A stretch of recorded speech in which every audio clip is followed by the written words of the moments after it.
ಮರಳಿ ಮನಸ್ಸಾಗಿದೆ. ಟ್ಯೂನ್ ಕೇಳಿದ್ದೆ favourite ಹಾಡದು. 2 hour 3 hour ಇರ್ಬೇಕು, ಅಲ್ಲೇ ಬರ್ದ್ಬಿಟ್ಟು ತೋರಿಸಿದೆ ಚೆನ್ನಾಗಿದೆ ನೋಡೋ ಅಂದ್ಬಿಟ್ಟು. ನನ್ನ ಕ್ಲೋಸ್ ಫ್ರೆಂಡ್ ಜರೇಶ್ ಈ ಆ ಸಾಂಗ್ ದೊಡ್ಡ ಜನ ಆಡಿಬಿಟ್ಟಿದ್ದೀವಿ ನಾವು.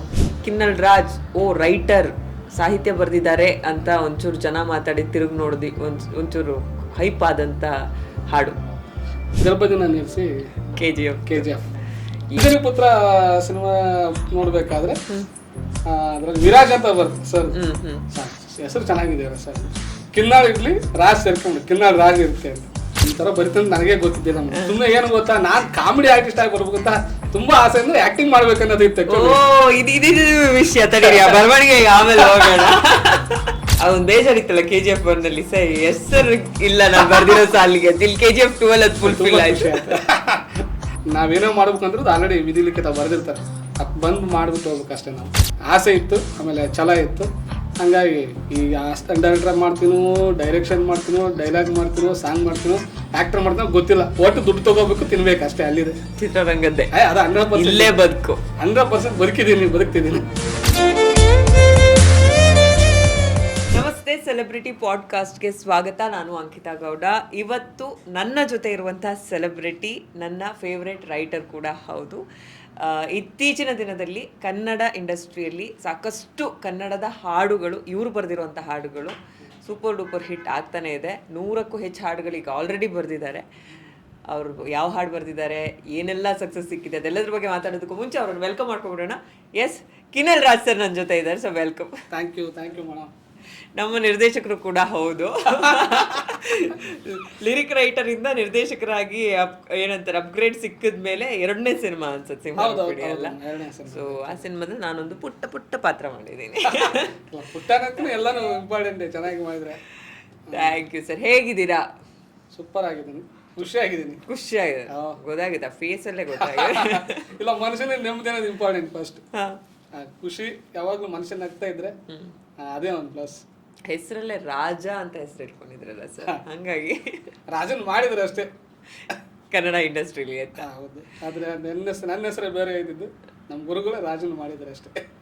ಕಿನ್ನಲ್ ರಾಜ್ ಅಂತ ನಾವೆಲ್ಲ ಕರಿತೀವಿ, ಅದು ಕಿನ್ನಳ ನಿಮ್ಮ ಊರ. ಹೌದು, ಕಿನ್ನಳ ಸುಮಾರು ಕಡೆ ಹೇಳಿದ್ರೆ ಅದು ಕಿನ್ನಲ್, ಅದು ಎಲ್ಲೆಲ್ಲಿ ಬಂದ್ಬಿಟ್ಟು ಅದು ಆಗಿಬಿಟ್ಟಿದೆ. ಅದು ಫಿಲ್ಮಿ ಸೌಂಡಿಂಗ್ ಚೆನ್ನಾಗಿದೆ ಅಂತ ಈ ಸಿನಿಮಾ ಇಂಡಸ್ಟ್ರಿಯಲ್ಲಿ ಒಂದಿದೆ ಗೊತ್ತಾ, ಯಾವ್ದು ಸೌಂಡಿಂಗ್ ಚೆನ್ನಾಗಿರುತ್ತೆ ಅದನ್ನ ಮಾತ್ರ ಇಟ್ಕೋತಾರೆ, ಬೇಡದೇ ಇರೋದು ಇದು ಮಾಡ್ತಾರೆ ಹಂಗೆ. ಬಟ್ ಕಿನ್ನಳ ಅನ್ನೋ ದೊಡ್ಡ ಸೌಂಡ್. ಫಸ್ಟ್ ಹೆಸರು ಏನಿತ್ತು ಸರ್ ನೀವು? ನಮ್ದು ಮಂಜುನಾಥ ಅಂತ. ನಮ್ಮ ಅಷ್ಟು ವೇಟ್ ಇರೋದ ಹೆಸರು ಮಂಜುನಾಥ ಅಂತ. ಓಕೆ, ರವಿ ಬಸ್ರು ಸರ್ ರಾಜ್ ಅಂತ ಅವ್ರ ಜೊತೆ ವರ್ಕ್ ಮಾಡ್ತಾ ಇದ್ವಿ, ಅಸಿಸ್ಟೆಂಟ್ ಡೈರೆಕ್ಟರ್ ಆಗಿ, ಆಮೇಲೆ ಪರ್ಸನಲ್ ರೈಟರ್ ಆಗಿ ವರ್ಕ್ ಮಾಡ್ತಾ ಇದ್ದೆ. ಸುಮಾರಾಗಿ ಒಂದು ಹೆಸರು ಚೇಂಜ್ ಮಾಡಬೇಕು, ಅದನ್ನ ಗೊತ್ತಿಲ್ಲ, ಇಂಡಸ್ಟ್ರಿಯಲ್ಲಿ ಒಂದು ಹೆಸರು ಚೇಂಜ್ ಆದ್ರೆ ಏನೋ ಒಂದು ಲಕ್ ಆಗುತ್ತೆ ಅಂತ. ಸುಮಾರು ಆರ್ಟಿಸ್ಟ್ ಆಲ್ರೆಡಿ ಪ್ರೂವ್ಡ್ ಆಗಿರೋದೆ, ಅದೇನೋ ಗೊತ್ತಿಲ್ಲ, ಬೈ ಆಕ್ಸಿಡೆಂಟ್ ಅಂತಾನೆ ಗೊತ್ತಿಲ್ಲ, ಏನೋ ಒಂದು ಸುಮ್ಮನೆ ಇಡಬೇಕಂತ ಅನ್ಕೊಂತಿದ್ವಿ. ಬಟ್ ಅವ್ರಿಲ್ಲ, ಬೇಡ ಅದು ಬಿಟ್ರೆ ಚೆನ್ನಾಗಿರುತ್ತೆ ಅಂದ್ರು. ಅದಾದ್ಮೇಲೆ ಅಂಜನಿ ಪುತ್ರ ಸಿನಿಮಾ ನೋಡ್ಬೇಕಾದ್ರೆ ಅದ್ರಲ್ಲಿ ವಿರಾಜ್ ಅಂತ ಬರುತ್ತೆ ಸರ್. ಹೆಸರು ಚೆನ್ನಾಗಿದೆ ಸರ್, ಅದು ವಿರಾಜ್ ಬೇಡ, ಬರೀ ರಾಜ್ ಇರ್ಲಿ ಅಂತಂದು ಹೇಳಿದ್ರು. ಹಂಗಾಗಿ ಅಪ್ಪು ಸರ್ ಅದ್ರಲ್ಲಿ ಹೀರೋ ಹೆಸರು ಅವ್ರ ಹೆಸರು ವಿರಾಜ್ ಅಂತ ಬರುತ್ತೆ. ನನಗೆ ಅದು ವಿರಾಜ್ ಚೆನ್ನಾಗಿದೆ ಸರ್ ಹೆಸರು, ಅದು ಇಟ್ಕೊಂಡ್ರೆ ಹೆಂಗಿರುತ್ತೆ ಇಲ್ಲ ಬೇಡ ತಡ್ರಿ ಅಂದ್ಬಿಟ್ಟು ಮತ್ತೆ ಒಂದು ವಾರ ಬಿಟ್ಬಿಟ್ಟು ಕಿನ್ನಾಳ್ ಇರ್ಲಿ ರಾಜ್ ಸೇರ್ಕೊಂಡ್ಬಿಟ್ಟು ಕಿನ್ನಾಳ್ ರಾಜ್ ಇರುತ್ತೆ ಅಂತ. ಪರವಾಗಿಲ್ಲ, ಬೇರೆ ಯಾರಿಗೂ ಇರ್ಲಿಲ್ಲ, ಅಟ್ಲೀಸ್ಟ್ ಕಿನ್ನಾಳ್ಗಾರ ರಾಜ. ಕಿನ್ನಾಳ್ ಮಂಜುನಾಥ್ ಅಂತ ಇತ್ತಾ ಅಥವಾ ಮಂಜುನಾಥ್ ಕಿನ್ನಾಳ್ ಅಂತ ಇತ್ತಾ? ಕಿನ್ನಾಳ್ ಮಂಜು ಅಂತ ಇದ್ದಿದ್ದು ಆಕ್ಚುಲಿ, ಅದಾದ್ಮೇಲೆ ಕಿನ್ನಾಳ್ ರಾಜ್ ಅಂತ ಆಯ್ತು. Okay, super. Ravi Basrur sir ಒಂದು ಹಿಸ್ಟ್ರಿನೇ ಇದೆ. ರವಿ ಅನ್ನೋ ಹೆಸರು ಯಾಕೆ ಬಂತು ನಮ್ಗೆಲ್ರಿಗೂ ಗೊತ್ತು, ಹಂಗೆ ಅವ್ರು ನಿಮ್ಗೊಂದು ಹಿಸ್ಟ್ರಿ ಕೊಟ್ಟಿದ್ದಾರೆ ಹೆಸರಿಗೆ. ಬಹುಶಃ ಇದೆಲ್ಲ ಏನೇ ಕ್ರೆಡಿಟ್ಸ್ ಹೇಳ್ತಾ ಇದ್ರು ಅವ್ರಿಗೆ ಸರ್ ಅಲ್ವಾ. 100%. ಹೆಂಗ್ ಸಿಕ್ಕಿರಿ ಅವ್ರ ಕೈಗೆ ನೀವು? ಅವ್ರ ಕಣ್ಣಿಗೆ ಹೆಂಗ್ ಬಿದ್ರಿ? ಇಲ್ಲ, ಅವ್ರ ಜೊತೆ ನಾನೊಂದು ಶಾರ್ಟ್ ಮೂವಿ ಮಾಡಿದ್ದೆ ಆ್ಯಕ್ಚುಲಿ. ಆಮೇಲೆ ಮುಂಚೆ ಅವ್ರ ಜೊತೆ ಒಡನಾಟ ಇದ್ದಿದ್ದು, ಅವ್ರ ಬ್ರದರು ಅವರೆಲ್ಲ. ನಾವು ಸಣ್ಣ ಪ್ರಯತ್ನಗಳು ಮಾಡಬೇಕು, ಶಾರ್ಟ್ ಮೂವಿ ಮಾಡಬೇಕಂತ ಓಡಾಟದಲ್ಲಿದ್ದರು. ಅವಾಗಿಂದನೂ ಪರಿಚಯ. ಬಟ್ ನಾನು ಒಂದು ಶಾರ್ಟ್ ಮೂವಿ ಮಾಡಿದ್ಮೇಲೆ, ನಾನು ಬರವಣಿಗೆ ನೋಡಿದ್ಮೇಲೆ, ಇಲ್ಲ ನೀವು ಇದೆಲ್ಲ KGF ಗಿಂತ ಮುಂಚೆ.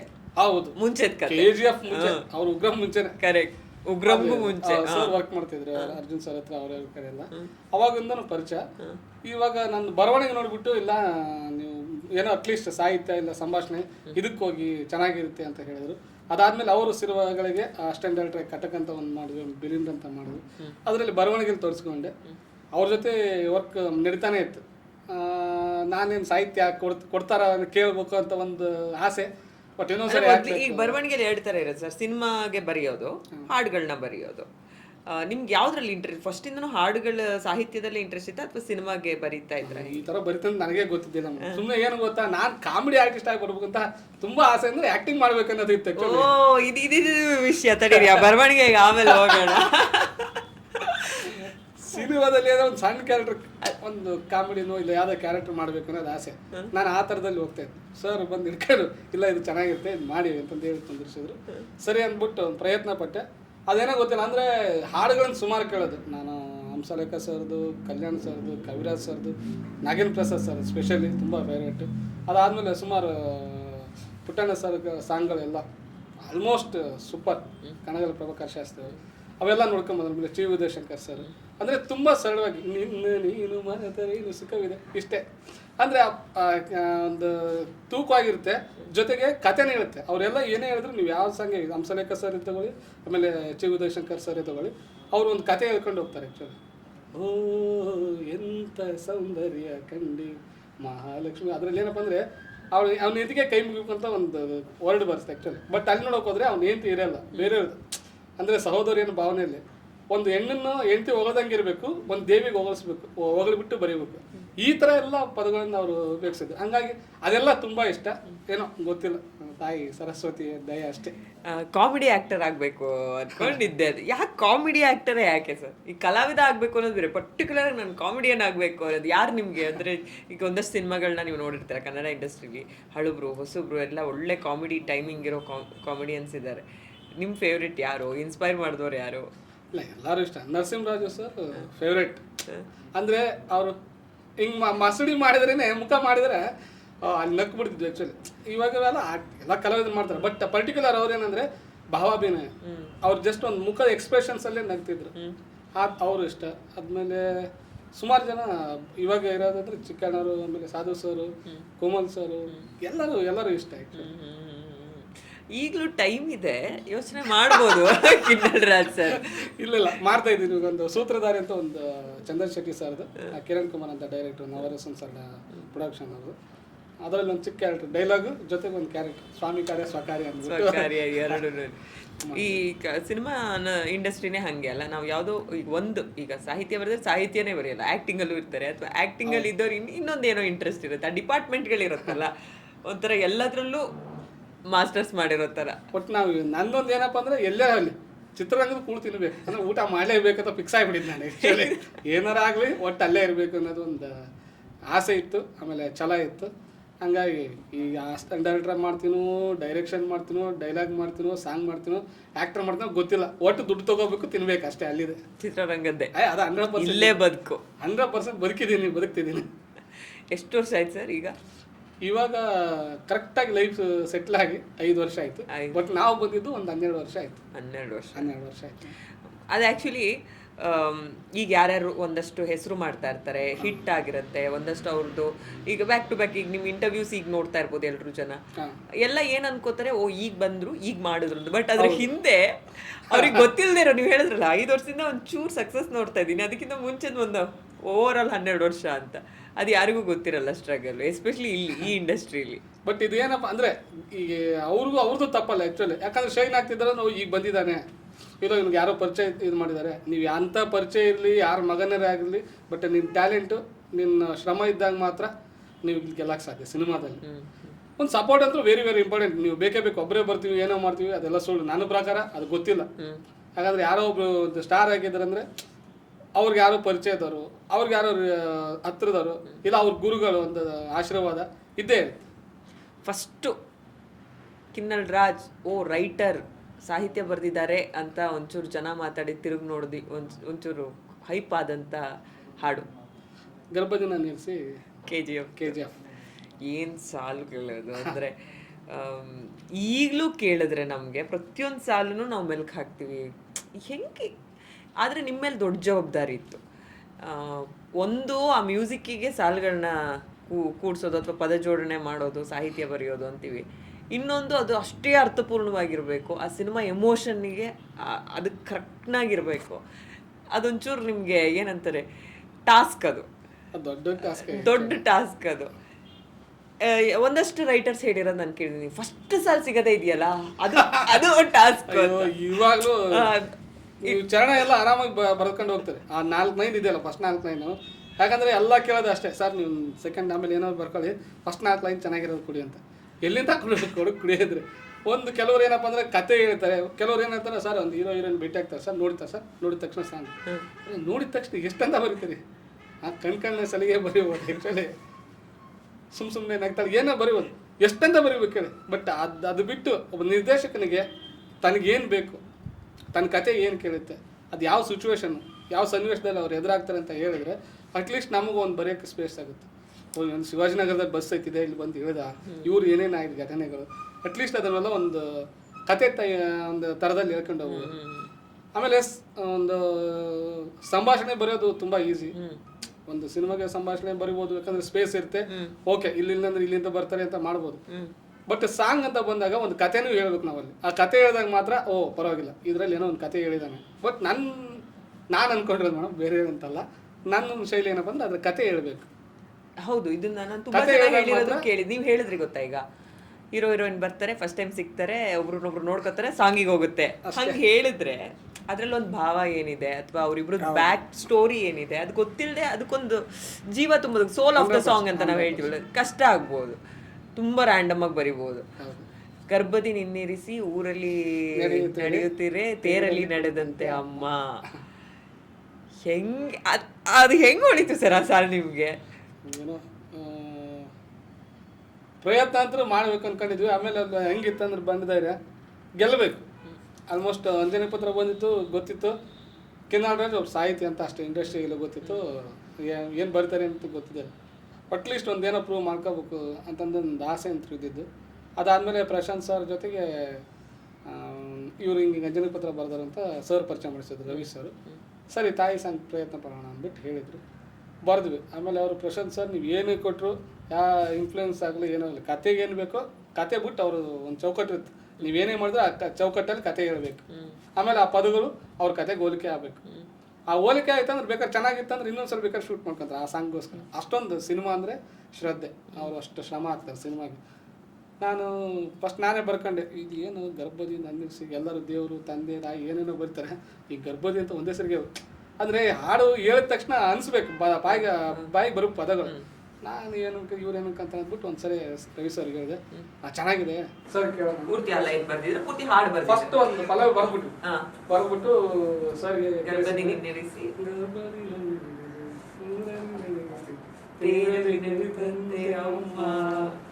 ಅವ್ನು ಕೇಳಿದ ತಕ್ಷಣ ಅಂದ್ರೆ ಅದು ಗರ್ಭದೊಳಗಿರೋ ಮಗು ಹಾಡ್ದಂಗಿದೆ.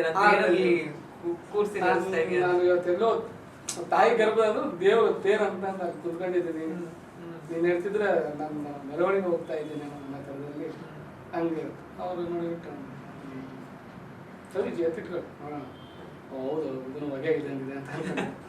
ಅದಾದಮೇಲೆ ಶೂಟ್ ಆಗಿತ್ತು, ಅಲ್ಲೆಲ್ಲ ಅಸಿಸ್ಟೆಂಟ್ ಡೈರೆಕ್ಟ್ರು ಅಸೋಸಿಯೇಟ್ಸು ಎಲ್ಲ ಬಂದು ಹೇಳಿದ್ರು, ಸಾಕಾಗಿದೆ ಸಾಂಗ್ ಅಂತ. ನಾನು ವಿಜಯ್ ಕೆಲವು ನೋಡಿದ್ದೆ, ಅವ್ರು ಮೇಡಮ್ ಅವ್ರು ಹಿಡ್ಕೊಂಡ್ಬರ್ತಿದ್ದಾರೆ, ಎಷ್ಟು ಸರಿ ಸುಮ್ಮನೆ ಎಲ್ಲ ಏನು ಬೇಕಾಬಿಟ್ಟು ನಾನು ಸುಮ್ಮನೆ ಜಾಕ್ ಆಗ್ತಾರೆ ಅನ್ಕೊಂಡಿದ್ದೆ.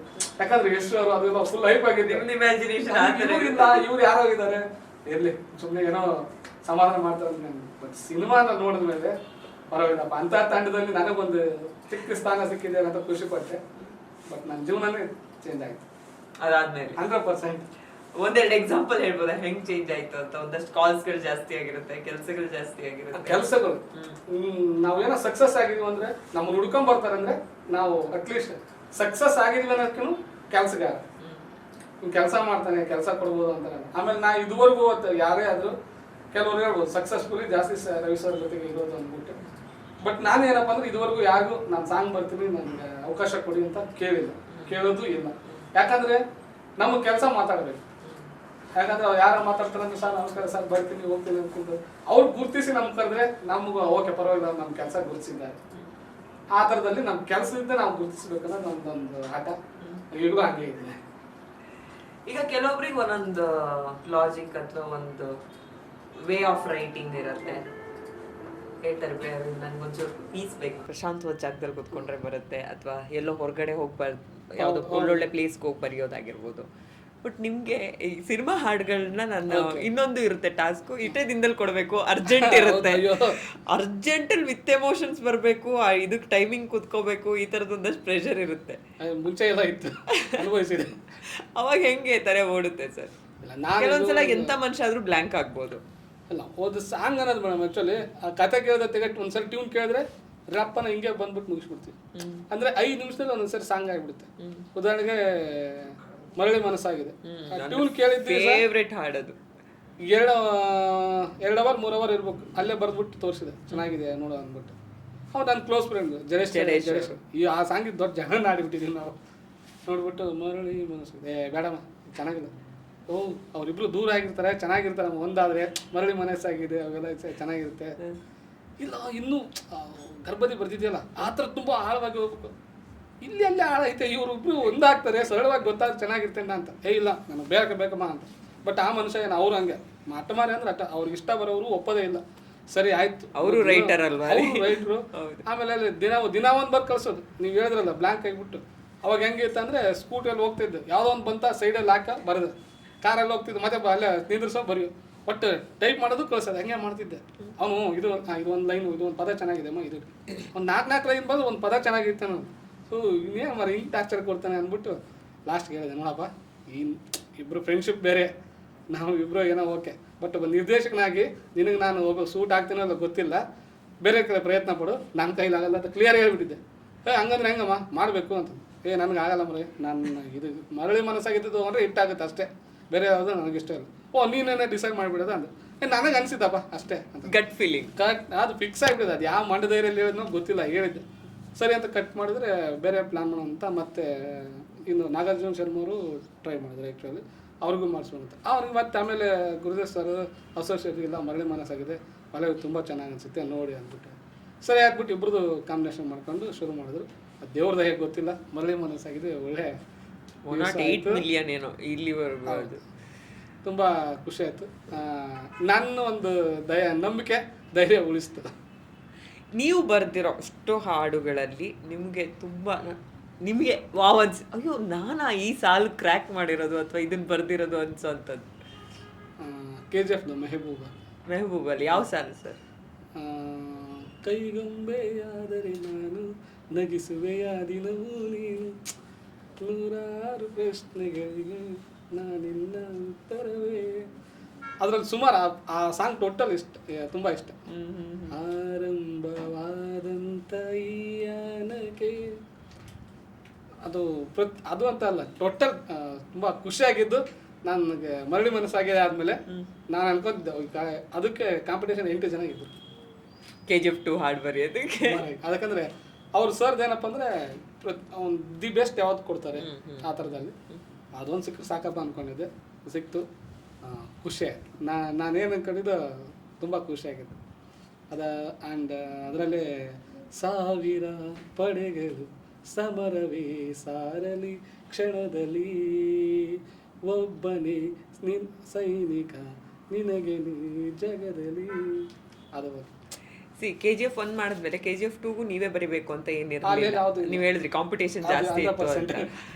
ಹಂಗಿದ್ರು ನೀವು ಬರ್ದಿದ್ದೇ ಅಲ್ಲಿ ಕ್ಲಿಕ್ ಆಯಿತು ಅಥವಾ ಅವರಿಗೂ ಇಷ್ಟ ಆಯಿತು, ಅದು ಕ್ಲಿಕ್ಕು ಆಯಿತು ಅಂದಾಗ ಎಲ್ಲೋ ಒಂದು ಕಡೆ ನಿಮಗೆ ಆ KGF ಸಿನಿಮಾದ ಎಮೋಷನ್ ಹಿಡಿದ್ರಿ ಅನ್ಸುತ್ತೆ ನೀವು. ಅಂದರೆ ಪ್ರಶಾಂತ್ ಸರ್ ನಡ್ಕೊಂಡಿದ್ದು ಸ್ವಲ್ಪ ಬಟ್ ಅವರು ಪದಗಳು ಆಮೇಲೆ ಅವರು ಕತೆ ಹೇಳೋ ರೀತಿ ಅನ್ಕೊಂಡಿದ್ದೆ. ಆಮೇಲೆ KGF ಒಂದು ಗೊತ್ತಲ್ಲ ಕತೆ, ಅದನ್ನೇ ಕ್ಯಾರಿ ಮಾಡಿದ್ರೆ ಹೆಂಗಿರುತ್ತೆ ಅಂತಂದೇಳಿ ಸುಮ್ಮನೆ ಕೂಡ್ 8 ಅಂತ ನಮ್ಮ ಕಡೆ ಸುಮ್ಮನೆ ಒಂದು ವಾಗ್ಯಾನ ಆಮೇಲೆ ನೋಡೋಣ ಅಂದ್ಬಿಟ್ಟು ಆ ಥರ ಪ್ರಯತ್ನ ಪಟ್ಟಿದ್ದು. ಜೊತೆಗೆ ಅವರ ಕತೆ ಹೇಳೋ ರೀತಿನೂ ಹಂಗೆ ಸರ್ ಹೇಳಿದ್ಮೇಲೆ ಹಿಂಗೆ ಇರುತ್ತೆ ಅಂತಂದೇಳಿ ಬರೆದ್ಮೇಲೆ ಅವ್ರಿಗೂ ಅದು ಇಷ್ಟ ಆಗುತ್ತೆ. ಓಕೆ, ಈಗ ಅದು ಹೇಳ್ತಾ ಇದ್ರಿ KGF 1ನಲ್ಲಿ ಗರ್ಭದಿ ನೀರಿಸಿ ಬರೆದಾಗ ಫಸ್ಟು ನನಗೆ ಸಿನಿಮಾ ನೋಡೋಕ್ಕಿಂತ ಮುಂಚೆ ಎಷ್ಟು ಸರ್ ಇಲ್ಲ ಇದೇನಿದು ನಾನು ಸುಮ್ಮನೆ ನನಗೆ ಖುಷಿ ಪಡಿಸ್ತಿದ್ದಾರೆ ಅನಿಸ್ತು ಅಂತ. ಬಟ್ KGF 2ಅಲ್ಲಿ ನೀವು ಬರ್ದಿರೋ ಸಾಲುಗಳಿಗೆ ಎಸ್ ಸರ್ ತುಂಬ ಖುಷಿ ಇದಿದು ಯಾವಾಗಾದ್ರೂ ಸಿಕ್ಕಿರೋದು ಮಾತಾಡ್ತಾರೆ. ರೆಕಾರ್ಡಿಂಗ್ ಟೈಮಲ್ಲಿ ಬಂದಿದ್ರು ಅಲ್ಲಿ ಪ್ರಶಾಂತ್ ಸರ್ ಬಸ್ರೂರ್ಗೆ ಹೋಗಿದ್ರು 5.1 ನಡಿಬೇಕಾದ್ರೆ. ಇಲ್ಲೆಲ್ಲ ಸಿಂಗರ್ಸ್ ಬೇರೆ ಲ್ಯಾಂಗ್ವೇಜ್ ಲಿರಿಸಿಸ್ಟ್ ಎಲ್ಲ ಬಂದಿದ್ರು. ಆ ಡಿಸ್ಕಷನ್ ಟೈಮಲ್ಲಿ ನೋಡೋದಕ್ಕೆ ಅವರು ಆಲ್ರೆಡಿ ಕನ್ಫರ್ಮ್ ಆಗಿಬಿಟ್ಟಿದ್ರು ಇದು ಗಗನನಿ ಭುವನನಿ ಅವ್ರಿಗೆ ತುಂಬ ಫೇವ್ರೇಟ್, ಅದು ಇಟ್ಟು ಬಿಡಿ ಅಂತಾನೆ ರೇಂಜ್ಗಿದ್ರು. ಆಮೇಲೆ ಮೆಹಬೂಬಾ ಇನ್ನೂ ಬೇಕು ಅನ್ನೋದು ಆ್ಯಕ್ಚುಲಿ ಅದು ತುಂಬ ಕರೆಕ್ಷನ್ ಮಾಡ್ತಾ ಫೈನ್ ಟ್ಯೂನ್ ಆಗಿದೆ ಆ್ಯಕ್ಚುಲಿ. ಅವಾಗ ಒಂದೆರಡು ಸರಿ ಭೇಟಿ ಆಗಿದ್ರು. ಅದೊಂದು ಬೇಜಾರಿತ್ತಲ್ಲ KGF 1 ನಲ್ಲಿ ಸರ್ ಎಸ್ ಸರ್ ಇಲ್ಲ ನಾನು ಬರ್ದಿರೋ ಸಾಲಿಗೆ ಅಂತ. ಇಲ್ಲಿ KGF 2 ಅಲ್ಲಿ ಅದು ಫುಲ್ಫಿಲ್ ಆಯ್ತು. ಅಂದರೆ ಅವಾಗಿನ್ನೂ ಹೊಸಬರು ಒಂದು ಆ್ಯಕ್ಚುಲಿ ಅವ್ರನ್ನೆಲ್ಲ ನಾವು ಥಿಯೇಟ್ರಲ್ಲಿ ನೋಡ್ಕೊಂಬಿಟ್ಟು ಬೆಳೆದಾರೆ. ಅವ್ರು ಆಯಿತು, ಆಮೇಲೆ ಪುನೀತ್ ಸರ್ ಆಯಿತು, ಶಿವಣ್ಣವ್ರು ಆಯಿತು. ಅವ್ರ ಜೊತೆ ನಮ್ದು ಹೆಸರು ಬರ್ತಾನೆ ಅನ್ನೋದು ದೊಡ್ಡ ಖುಷಿ. ಇವಾಗ ಬೇರೆ ಯಾರು ಏನೇ ಅನ್ಕೋಬೋದು, ಇವ್ನು ಏನು ಈ ರೇಂಜಲ್ಲಿ ಬಿಲ್ಡಪ್ ಕೊಡ್ತಾನೆ ಅಂತ. ನನಗೆ ಇವಾಗಲೂ ಅವ್ರ ಜೊತೆ ಒಂದು ಹೆಸರು ಬಂತ ಪರವಾಗಿಲ್ಲ. ನಾನು ಇವಾಗಲೂ ಅವ್ರ ಫ್ಯಾನ್ ಟೈಪೇ ಇರ್ತೀನಿ ಎಲ್ಲ ನಾಟ್ರದ್ದು. ಯಾಕಂದ್ರೆ ನಾನು ನೋಡ್ಕೊಂಡು ಬೆಳೆದವನು ಆ್ಯಕ್ಚುಲಿ, ಹಂಗೆ ಇರೋಕ್ಕೆ ಇಷ್ಟ ನನಗೆ. ಸೂಪರ್. ಇನ್ನು ಹಾಡುಗಳಲ್ಲಿ ಈಗ ಲವ್ ಸಾಂಗ್ಸು ಅಥವಾ ಒಂದೇನೋ ಫೀಲಿಂಗಲ್ಲಿರೋದು, ಇನ್ನೊಂದು ತಾಯಿ ಮಗ ಸೆಂಟಿಮೆಂಟು ಅಥವಾ ತಂದೆ ಮಗಳು ಸೆಂಟಿಮೆಂಟು. ಬಟ್ ಮಾಸ್ ಹೀರೋಗಳು ಅಂತ ಬಂದಾಗ ಓಪನಿಂಗ್ ಟೈಟಲ್ ಸಾಂಗ್ ಅಂತ ಏನಂತಾರೆ, ಅದು ತುಂಬ ಇಂಪಾರ್ಟೆಂಟ್ ರೋಲ್ ಪ್ಲೇ ಮಾಡುತ್ತೆ. ಪ್ರಮೋಷನ್ಗಾಗಿರ್ಬೋದು, ಅವ್ರ ಇಮೇಜ್ಗಾಗಿರ್ಬೋದು ಅನ್ನೋದಿದೆ. ಅದನ್ನ ಬರೆಯುವಾಗಲೂ ಅಷ್ಟೇ ಒಂದಷ್ಟು ಸ್ಟ್ರೆಸ್ ಫ್ಯಾಕ್ಟರ್ ಇರುತ್ತೆ. ಅಂದರೆ ಪ್ರತಿಯೊಬ್ಬರು ಹೀರೋಗಳಿಗೆ, ಈಗ ಸರ್ ಅಪ್ಪು ಸರಿಗೆ ತಗೊಂಡ್ರೆ ಅವ್ರದ್ದೊಂದು ಫ್ಯಾನ್ ಬೇಸ್ ಇರುತ್ತೆ, ಅವ್ರದ್ದೊಂದು ಮ್ಯಾನರಿಸಮ್, ಅವ್ರದ್ದೊಂದು ಜರ್ನಿ ಇರುತ್ತೆ. ಅಥವಾ ದರ್ಶನ್ ಸರ್ದು, ಸುದೀಪ್ ಸರ್ದು, ಈ ಥರ ಎಲ್ಲ ಧ್ರುವ ಅವ್ರದ್ದು. ಹಿಂಗಿರುವಾಗ ನಿಮಗೆ ಒಬ್ಬೊಬ್ಬ ಹೀರೋಗೂ ಬರೆಯೋ ಅವಕಾಶ ಸಿಕ್ಕಿದಾಗ ಎಂಟ್ರಿ ಸಾಂಗು ನೀವು ಹೇಳಿದ್ರೆ ನಂಗೆ ತುಂಬ ಜೋಶ್ ಇರುತ್ತೆ ಮೇಡಮ್ ಅದು ಬರೆಯೋದಕ್ಕೆ. ಈಗ ಅಂಜನಿ ಪುತ್ರ ಫಾರ್ ಎಕ್ಸಾಂಪಲ್ ಹೆಂಗೆ ಕನ್ಸಿಡರ್ ಮಾಡ್ತೀರಾ ಅಂತ, ಬಿಕಾಸ್ ನಿಮ್ಮ ಮೇಲೆ ಒಂದು ದೊಡ್ಡ ಜವಾಬ್ದಾರಿ ಇರುತ್ತೆ. ಅಲ್ಲಿ ಬರೆಯೋವರೆಗೂ ನಮ್ಗೆ ಗೊತ್ತೂ ಇದ್ದಿಲ್ಲ ಅವರು ಅಪ್ಪು ಸರ್ ಸಿನಿಮಾ ಅದೇ ಒಟ್ಟು ಅದು ಅಂಜನಿ ಪುತ್ರನ ಗೊತ್ತೇ ಇದ್ದಿಲ್ಲ. ಸಾಂಗ್ ಹೇಳಿದ್ರು ಅವ್ರು ಸರ್ ಯೂಶಲಿ ಇದು ಟ್ರೈ ಮಾಡಿ ಅಂತಾನೆ ಹೇಳೋದು, ಬರೀರಿ ಅಂತ ಹೇಳೋದು. ಹಾಗಾಗಿ ಫಸ್ಟ್ ಪ್ರತಿಯೊಂದಕ್ಕೂ ಇದಕ್ಕೊಂದು ಲೈನ್ ಕೊಡಿ, ಟ್ಯೂನ್ಗೋಸ್ಕರ ಬರ್ತಾ ಇರ್ತೇವೆ ಪರ್ಸನಲ್ ರೈಟ್ ಟೈಪ್ ಆ್ಯಕ್ಚುಲಿ ಅವಾಗ ಮಾಡ್ತಿರ್ತಾರೆ. ಇದಕ್ಕೊಂದು ಅದನ್ನಾಗ ಇಷ್ಟ ಆಗಿಬಿಟ್ಟು ಆಮೇಲೆ ಹೇಳಿದ್ದು ಇದು ಯಾವ ಸಿನಿಮಾ ಗೊತ್ತಾ, ಏನೋ ಗೊತ್ತಿಲ್ಲ ಸರ್ ಅಂದ್ಬಿಟ್ಟು ಒಂದು 2-3 ಸಿನಿಮಾ ಬರ್ತಿದ್ವು ಆ್ಯಕ್ಚುಲಿ, ಹೇಳೇ ಬೇಡ ಅಂತಂದು ಅನ್ಕೊಂಡಿದ್ದೆ. ಒಂದು ಡೌಟು ಇತ್ತು ಆ್ಯಕ್ಚುಲಿ. ಅದಾದ್ಮೇಲೆ ಅಂಜನಿ ಪುತ್ರ ಅಂತ ಇತ್ತಲ್ಲ, ಬಹುಶಃ ಇದೇ ಇರ್ಬೋದಾ ಅಂತ, ಆದ್ರೆ ಚೆನ್ನಾಗಿರ್ತದೆ. ಅದಲ್ಲ ಬಿಡಿ ಅಂತ ಯಾವುದೋ ಬೇರೆ ಸಿನಿಮಾ. ಆಮೇಲೆ ಹೇಳಿದ್ರಿಲ್ಲ ಅಪ್ಪು ಸರ್ದೆ ಅಂಜನಿ ಪುತ್ರ ಅಂದ್ಬಿಟ್ಟು. ಅದು ಇವತ್ತು ಹೆಂಗಿತ್ತಂದ್ರೆ ಬರೀತು ಸಿನಿಮಾ ರಿಲೀಸ್ ಆದ ದಿವಸ ಒಂದು 2 ಸರಿ ಅದು ನಮ್ಮ ಲಕ್ ಏನು ಗೊತ್ತಾ, ನಮ್ದಾಯ್ತು. ಆಮೇಲೆ ಪ್ರಮೋದ್ ಮರುವಂತೆ ಇಬ್ರು ಅದೇ ಸಿನಿಮಾ ಮೂಲಕ ಬಂದ್ವಿ. ಅದರಲ್ಲಿ ಫಸ್ಟ್ ಟೈಮ್ ಒಬ್ಬ ಅಂದರೆ ಎಲ್ಲ ಟೆಕ್ನಿಷಿಯನ್ಸು ಫೋಟೋ ಹಾಕಿದ್ರು. ಅವತ್ತು ನಮ್ಮದು ನನ್ನ ಇಷ್ಟ ನಮ್ಮ ನಾಗೇಂದ್ರ ಪ್ರಸಾದ್ ಸರ್ದು, ಕೆ ಕಲ್ಯಾಣ್ ಸರ್ದು, ಚೇತನ್ ಸರ್, ಇವರು ಎಲ್ಲರ ಜೊತೆ ನಮ್ಮ ಫೋಟೋ ಇತ್ತು ಸಾಹಿತಿಗಳಲ್ಲಿ. ಅಬ್ಬಾ ಅಟ್ಲೀಸ್ಟ್ ಅವ್ರ ಹೆಸರಲ್ಲಿ ಒಂದು ಹೆಸರು ಬಂದ್ರೆ ಸಾಕು ಅನ್ಕೊಂಡು. ರೈಟ್ ಟೈಮ್ ಅಂತ ಇರುತ್ತೆ ಅಂತಾರಲ್ಲ, ಅದಕ್ಕೆ ಒಂದು 100% ಮೇಡಮ್ ಒಂದು ಟೈಮ್ ಅಂತ ಇರುತ್ತೆ ಮನುಷ್ಯನಿಗೆ. ನಾವು ಏನೇ ಹಿಂಗಾಗಬೇಕು ಹಂಗಾಗಬೇಕು ಅಂತ ಬಹುಶಃ ಅದೆಲ್ಲ ಇಲ್ಲ. ಆಲ್ಮೋಸ್ಟ್ ಹಿಂಗಾಗಿರುತ್ತೆ. ನಾವೇನೋ ಮಾಡ್ಬೇಕಂದ್ರೆ ಅದು ಆಲ್ರೆಡಿ ವಿಧಿಲಿಖಿತ ಬರೆದಿರ್ತಾರೆ, ಅದು ಬಂದು ಮಾಡಿಬಿಟ್ಟು ಹೋಗ್ಬೇಕು ಅಷ್ಟೇ ನಾವು. ಈಗ ಅಂಜನಿ ಪುತ್ರ ಆಯಿತು, ಬಟ್ ನಿಮ್ಗೆ ಇನ್ನೂ ಒಂದಷ್ಟು ಆಸೆ ಇರುತ್ತೆ, ಅಪ್ಪು ಸರಿಗೆ ನೆಕ್ಸ್ಟ್ ಎಲ್ಲ ಒಂದಷ್ಟು ಬರಿಬೇಕು ಅನ್ನೋದು. ಅಂಜನಿ ಪುತ್ರದಲ್ಲೇ ಆಗಲಿ, ಈಗ ನಿಮ್ಗೆ ಫೇವ್ರೆಟ್ ಸಾಲು ಅಪ್ಪು ಸರಿಗೆ ಬರ್ದಿದ್ರಲ್ಲಿ ಯಾವುದು? ಅದರಲ್ಲೇ ಒಂದು ಶ್ಲೋಕ ಟೈಪೇ ಮಾಡಿದ್ವಿ, ಎತ್ರ ತತ್ರ ಶತ್ರುನಾಶ ಅಂದ್ಬಿಟ್ಟು. ಅದೊಂದು ಥೀಮ್ ಸಾಂಗ್ ಆಗಿ ಮಾಡ್ಕೊಂಡಿದ್ವಿ ಆ್ಯಕ್ಚುಲಿ. ಆ ಸಿನಿಮಾಗೆ ಏನು ಸಬ್ಜೆಕ್ಟ್ ಬೇಕೋ ಅದಕ್ಕೆ ಮಾಡಿದ್ವಿ. ಅದಾದಮೇಲೆ ಒಂದು ಜಾತ್ರೆದ್ದು ಒಂದು ಬಿಟ್ಟು ಬರುತ್ತೆ ಆ್ಯಕ್ಚುಲಿ. ಅಂದರೆ ರಾಮ ಕಾಡಿಗೆ ಹೋದ ಮತ್ತೆ ಬರ್ತಾನೆ, ಇದೆಲ್ಲ ಕಾಯ್ತಾನೆ ಅಂತಂದ್ರೆ ವನವಾಸ ಎಲ್ಲ ಮುಗಿಸ್ಬಿಟ್ಟು ಶತ್ರು ಸಂಹಾರ ಮಾಡ್ತಾನೆ ಅಂದ್ಬಿಟ್ಟು ಅಂತ ಬರುತ್ತೆ. ಬಟ್ ಬಿಟ್ಟು ಎಲ್ಲೇ ಬಿಟ್ಟಿಲ್ಲ ಸಿನಿಮಾದಲ್ಲಿದೆ. ಅದಕ್ಕೆ ಒಂದು 2 ಲೈನ್ ಬರ್ತದೆ, ಅದೊಂದು ಖುಷಿ ಇತ್ತು ಆ್ಯಕ್ಚುಲಿ. ಓಕೆ, ಈಗ ಸಿನಿಮಾ ಜರ್ನಿ ಹಾಡುಗಳ ಬಗ್ಗೆ ಮಾತಾಡ್ತಾ ನಾವು ಫ್ಯಾಮಿಲಿ ಬಿಡೋಕ್ಕಾಗಲ್ಲ. Very much important. Kinnal sir family ಬಗ್ಗೆ ಹೇಳಿ. ಇನ್ನೊಂದು ಏನಂದರೆ, ಇದು ಫ್ಯಾಮಿಲಿ ಬಗ್ಗೆ ಕೇಳೋಕ್ಕಿಂತ ಮುಂಚೆ ಎಲ್ಲಿಂದ ಶುರು ಮಾಡ್ತೀನಿ ನಾನು ಅಂದರೆ, ಇನ್ಸ್ಪಿರೇಷನ್ಗಳು ನಾನು ಕೇಳಬೇಕು. ಈ ಸಾಲುಗಳಿಗೆ, ಹಾಡುಗಳಿಗೆ ಎಲ್ಲರಿಗೂ ಒಂದು ಲೈಫ್ ಜರ್ನಿ ಇರುತ್ತೆ. ಯಾವುದೇ ಎಸ್ಪೆಷಲಿ ಕ್ರಿಯೇಟಿವ್ ಫೀಲ್ಡಲ್ಲಿರೋರು ಅಥವಾ ಬರವಣಿಗೆ, ಸಾಹಿತ್ಯ, ಹಾಡೋರು, ಇವರಿಗೆಲ್ಲ ಒಂದು ಇನ್ಸ್ಪಿರೇಷನ್ ಬೇಕೇ ಬೇಕು. ನಿಮ್ಮ ಜರ್ನಿನೇ ನಿಮ್ಗೆ ಒಂದೊಂದ್ಸಲ ತುಂಬ ಜನರು ಇನ್ಸ್ಪೈರ್ ಮಾಡಿರ್ತಾರೆ. ಇಲ್ಲಿಂದ ಲವ್ ಸಾಂಗ್ಸ್ ಇಂದ ಬರೋಣ ಸರ್ ಫಸ್ಟ್, ಆಯ್ತಾ? ಲವ್ ಸಾಂಗ್ಸ್ ಇನ್ಸ್ಪಿರೇಷನ್ ಎಲ್ಲಿ ತಗೋತೀರಾ ಸರ್? ಮರಳಿ ಮನಸ್ಸಾಗಿದೆ ಅಂತ ಬರೆಯುವಾಗ ಎಲ್ಲಿಂದ ಬರುತ್ತದೆ ಇನ್ಸ್ಪಿರೇಷನ್? ಇಲ್ಲ, ಅದು ಜಡೇಶ್ವರಿಂದನೇ. ಆ ಕಥೆಯಲ್ಲಿ ಹಂಗೆ ಇದೆ ಆಗಿದೆ ಆ್ಯಕ್ಚುಲಿ. ಜಡೇಶ್ವರನ ನೋಡಿ ಇನ್ಸ್ಪೈರ್ ಆದ ಅಂತ ಹೇಳಿದ್ರೆ ಇಲ್ಲ, ಕತೆ ಜರ್ನಿ ಹಂಗೆ ಇತ್ತು ಆ್ಯಕ್ಚುಲಿ. ಹಂಗೆ ಬರೆದ್ವಿ ಅಷ್ಟೇ. ಲವ್ ಗಿವ್ ಅಂತ ಏನಿಲ್ಲ, ಕ್ರಶ್ ಅಂತ ಇತ್ತು. ಸ್ಕೂಲ್ ಡೇದಲ್ಲಿ ಓಪನ್ ಅಪ್ ಆಗಿ ಹೇಳ್ಬೋದು ಸರ್, ಎಲ್ಲರಿಗೂ ಇರುತ್ತೆ ಒಂದು ಲವ್ ಲೈಫ್. ಆಮೇಲೆ ಇದ್ದೇ ಇರುತ್ತೆ ಆ್ಯಕ್ಚುಲಿ. ಬಟ್ ಅಲ್ಲೇನಾಗಿದ್ರೆ ನಾನು ಜೀವನದಲ್ಲಿ ಮುಂದೆ ಬರ್ತಿದ್ದಿಲ್ಲ ಅಲ್ವಾ? 100%. ಕೆಲವೊಂದೆಲ್ಲ ಆ ಟೈಮಲ್ಲಿ ಅನ್ಸುತ್ತೆ ಯಾಕೆ ಹಿಂಗಾಯ್ತು ಅಂತ, ಬಟ್ ಆಮೇಲೆ ಅನ್ಸುತ್ತೆ ಒಂದಷ್ಟು ವರ್ಷ ಒಳ್ಳೇದಾಯ್ತು. ಬಟ್ ಇವಾಗ ಅವರೆಲ್ಲ ನನ್ನ ಫೇಸ್ಬುಕ್ ಅಲ್ಲಿ ನೋಡ್ಬಿಟ್ಟು ಲೈಕ್ ಮಾಡ್ತಿರ್ತಾರೆ, ಕಮೆಂಟ್ ಮಾಡ್ತಾರೆ. ಓ ಕಿನ್ನಲ್ ಸರ್, ಅದು ಸಕ್ಸಸ್ ಅಂತ. ಅಯ್ಯೋ ತಿಂತೀನಿ ಆ್ಯಕ್ಚುಲಿ. ಬಟ್ ಅದೊಂದು ಖುಷಿ, ಆ ಒಂದು ಕಾಲೇಜ್ ಡೇಸು, ಸ್ಕೂಲ್ದು ಅದೊಂಥರ ಖುಷಿನೇ. ಆ ಒಂದು ನೆನಪುಗಳು ಇದ್ರೂ ಇರ್ಬೋದು, ಹೇಳೋಕ್ಕಾಗಲ್ಲ. ಅವರು ನೆನೆಸ್ಕೊಂಡಂತ ಬರೆದಿರಲ್ಲ, ಒಂದು ಎಮೋಷನ್ ಯಾವುದೋ ಇರುತ್ತೆ. ಹೌದು. ಬಟ್ ಆ ಎಮೋಷನ್ ಅಂತ ಬರೆದಿದ್ದು ಈ ಸಲಾರ್ದು ಇತ್ತೀಚೆಗೆ ಫ್ರೆಂಡ್ಶಿಪ್ ಸಾಂಗ್, ಆಕಾಶ ಗಡಿಯ ದಾಟಿ. ಅದು ಒಂದು ಫ್ರೆಂಡ್ಶಿಪ್ ಸಾಂಗ್. ಇವ್ರು ಹೆಂಗಿರ್ತಾರೆ ಇವ್ರು ಹೆಂಗಿರ್ತಾರೆ ಅಂದ್ಬಿಟ್ಟು ಇಬ್ಬರು ಸ್ನೇಹಿತರಿಗೆ, ಒಂದು ಖಡ್ಗ ಇವನಂತೆ, ಕಡುಕೋಪ ಇವನಂತೆ, ಅವನು ಕಿಂಕರ ಇವ ಭಯಂಕರ, ಸೇರಿ ಪ್ರಯಾಣಿ, ಅವೆಲ್ಲ ಬರೀಬೇಕಾದ್ರೆ ಓಕೆ ನನಗೊಂದಿಷ್ಟು ಸಪೋರ್ಟ್ ಮಾಡಿದಂಥ ಸ್ನೇಹಿತರು, ನನ್ನ ಜೊತೆ ಇದ್ದರು, ಇವ್ನು ಹಿಂಗೆ ಸ್ನೇಹಿತ, ಓಕೆ ಇವ್ನು ಇದಕ್ಕೆ ನಾನು ಹಿಂಗಾಡಿ, ಅವೆಲ್ಲ ಸೇರಿಸ್ಕೊಂಡು. ಇದು ಬುದ್ಧಿವಂತರ ಲಕ್ಷಣ ಅಂತ ಹೇಳ್ತಾರೆ. ನಾನು ಲವ್ ಲೈಫ್ ಬಗ್ಗೆ ಕೇಳಿದ್ರೆ ಹಂಗೆ ಡಿವಿಯೇಟ್ ಮಾಡಿ ಫ್ರೆಂಡ್ಶಿಪ್ ಕಡೆ ಹೋದ್ರು ಆಯ್ತು ಸರ್. ಬಟ್ ಅದು ಸಖತ್ ಲೈನ್ಸ್. ಹೌದು, ಅದರಲ್ಲೂ ಅಷ್ಟು ವೆಯ್ಟ್ ಇರೋ ಇಬ್ರು ಪರ್ಫಾರ್ಮೆನ್ಸಿಗೆ ನೀವು ಸಾಲ್ಗಳು ಬರಿಬೇಕಲ್ವಾ. ಆ ಖಡ್ಗ ಇವನಂತೆ ಅದನ್ನ ನೋಡಿದಾಗ ನಮ್ಗೆ ಅನ್ಸ ಈಗ ಕರೆಕ್ಟಾಗಿ ಬರ್ದಿದಾರಲ್ಲ. ಯಾಕಂದ್ರೆ ಮಲ್ಟಿ ಸ್ಟಾರರ್ ಸಿನಿಮಾಗಳಲ್ಲಿ ಒಂದು ದೊಡ್ಡ ಜವಾಬ್ದಾರಿ ಏನಂದ್ರೆ ಒಬ್ರು ಒಂಚೂರು ಕಮ್ಮಿ ಅನ್ಸಂಗೂ ಇಲ್ಲ, ಒಬ್ರಿಗೆ ಒಂಚೂರು ಜಾಸ್ತಿ ಅನ್ಸಂಗೂ ಇಲ್ಲ. ಸೊ ಆ ಜವಾಬ್ದಾರಿ ಕೂಡ ಇರುತ್ತೆ. KGF 1 ಆದ್ಮೇಲೆ 2 ಸಿಗುತ್ತೆ ಅಲ್ಲೋ ಗೊತ್ತಿಲ್ಲ ಅಂತೀರಿ, ಈಗ ಸಲಾರಲ್ಲೂ ಬರೆಯೋ ಅವಕಾಶ ಹೆಂಗೆ ಇದೆಲ್ಲ ಕಿನ್ನತ್ ಸರ್? ಏನ್ ಮಂತ್ರ ಹಾಕಿದ್ದೀರಾ? ಇಲ್ಲ ಗೊತ್ತಿಲ್ಲ. ಅವ್ರ ಪ್ರಶಾಂತ್ ಸರ್ಗೂ ಆ್ಯಂಡ್ ರವಿ ಸರ್ಗೆ ಜೊತೆಗೆ ನಮ್ಮ ಹೊಂಬಾಳೆ ಟೀಮ್ ಅವ್ರು ನೆನೆಸ್ಕೊಂಡಿದ್ದಾರೆ. ಅಟ್ಲೀಸ್ಟ್ ನಮ್ಮ ಆಸ್ಥಾನ ಕವಿ ಅಂತ ಇದಾನೆ ಅಂದ್ಬಿಟ್ಟು ಅಷ್ಟೇ, ಅದೊಂದು ಖುಷಿ ಅಷ್ಟೇ.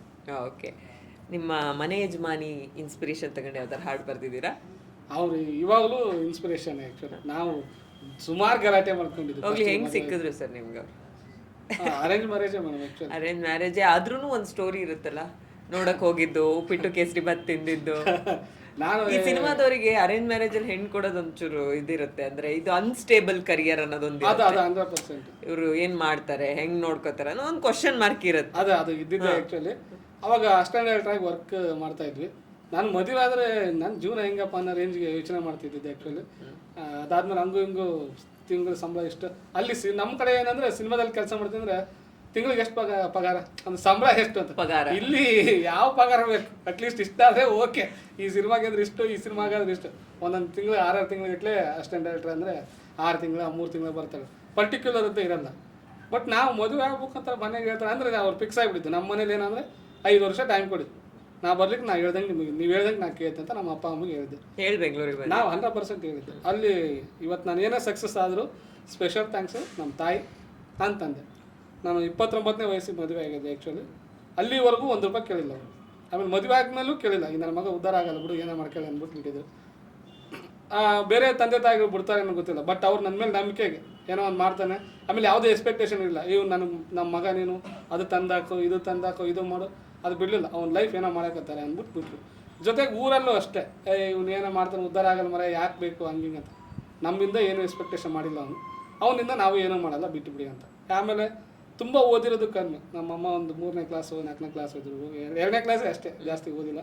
ನಮ್ಮಪ್ಪ ಒಂದು 5-6ನೇ ಕ್ಲಾಸ್ ಓದಿದ್ದಾರೆ. ನಿಮಗೆ ಕನ್ನಡದ ಮೇಲೆ ಹೋಲ್ಡು? ನಾವು PUC ವರೆಗೂ ಓದಿದ್ದೀವಿ ಅಷ್ಟೇ. ಅವ್ರು ಇವ್ರದ್ದು ಕಾದಂಬರಿ 1-2-3 ಓದಿದ್ವಿ ಅಷ್ಟೇ.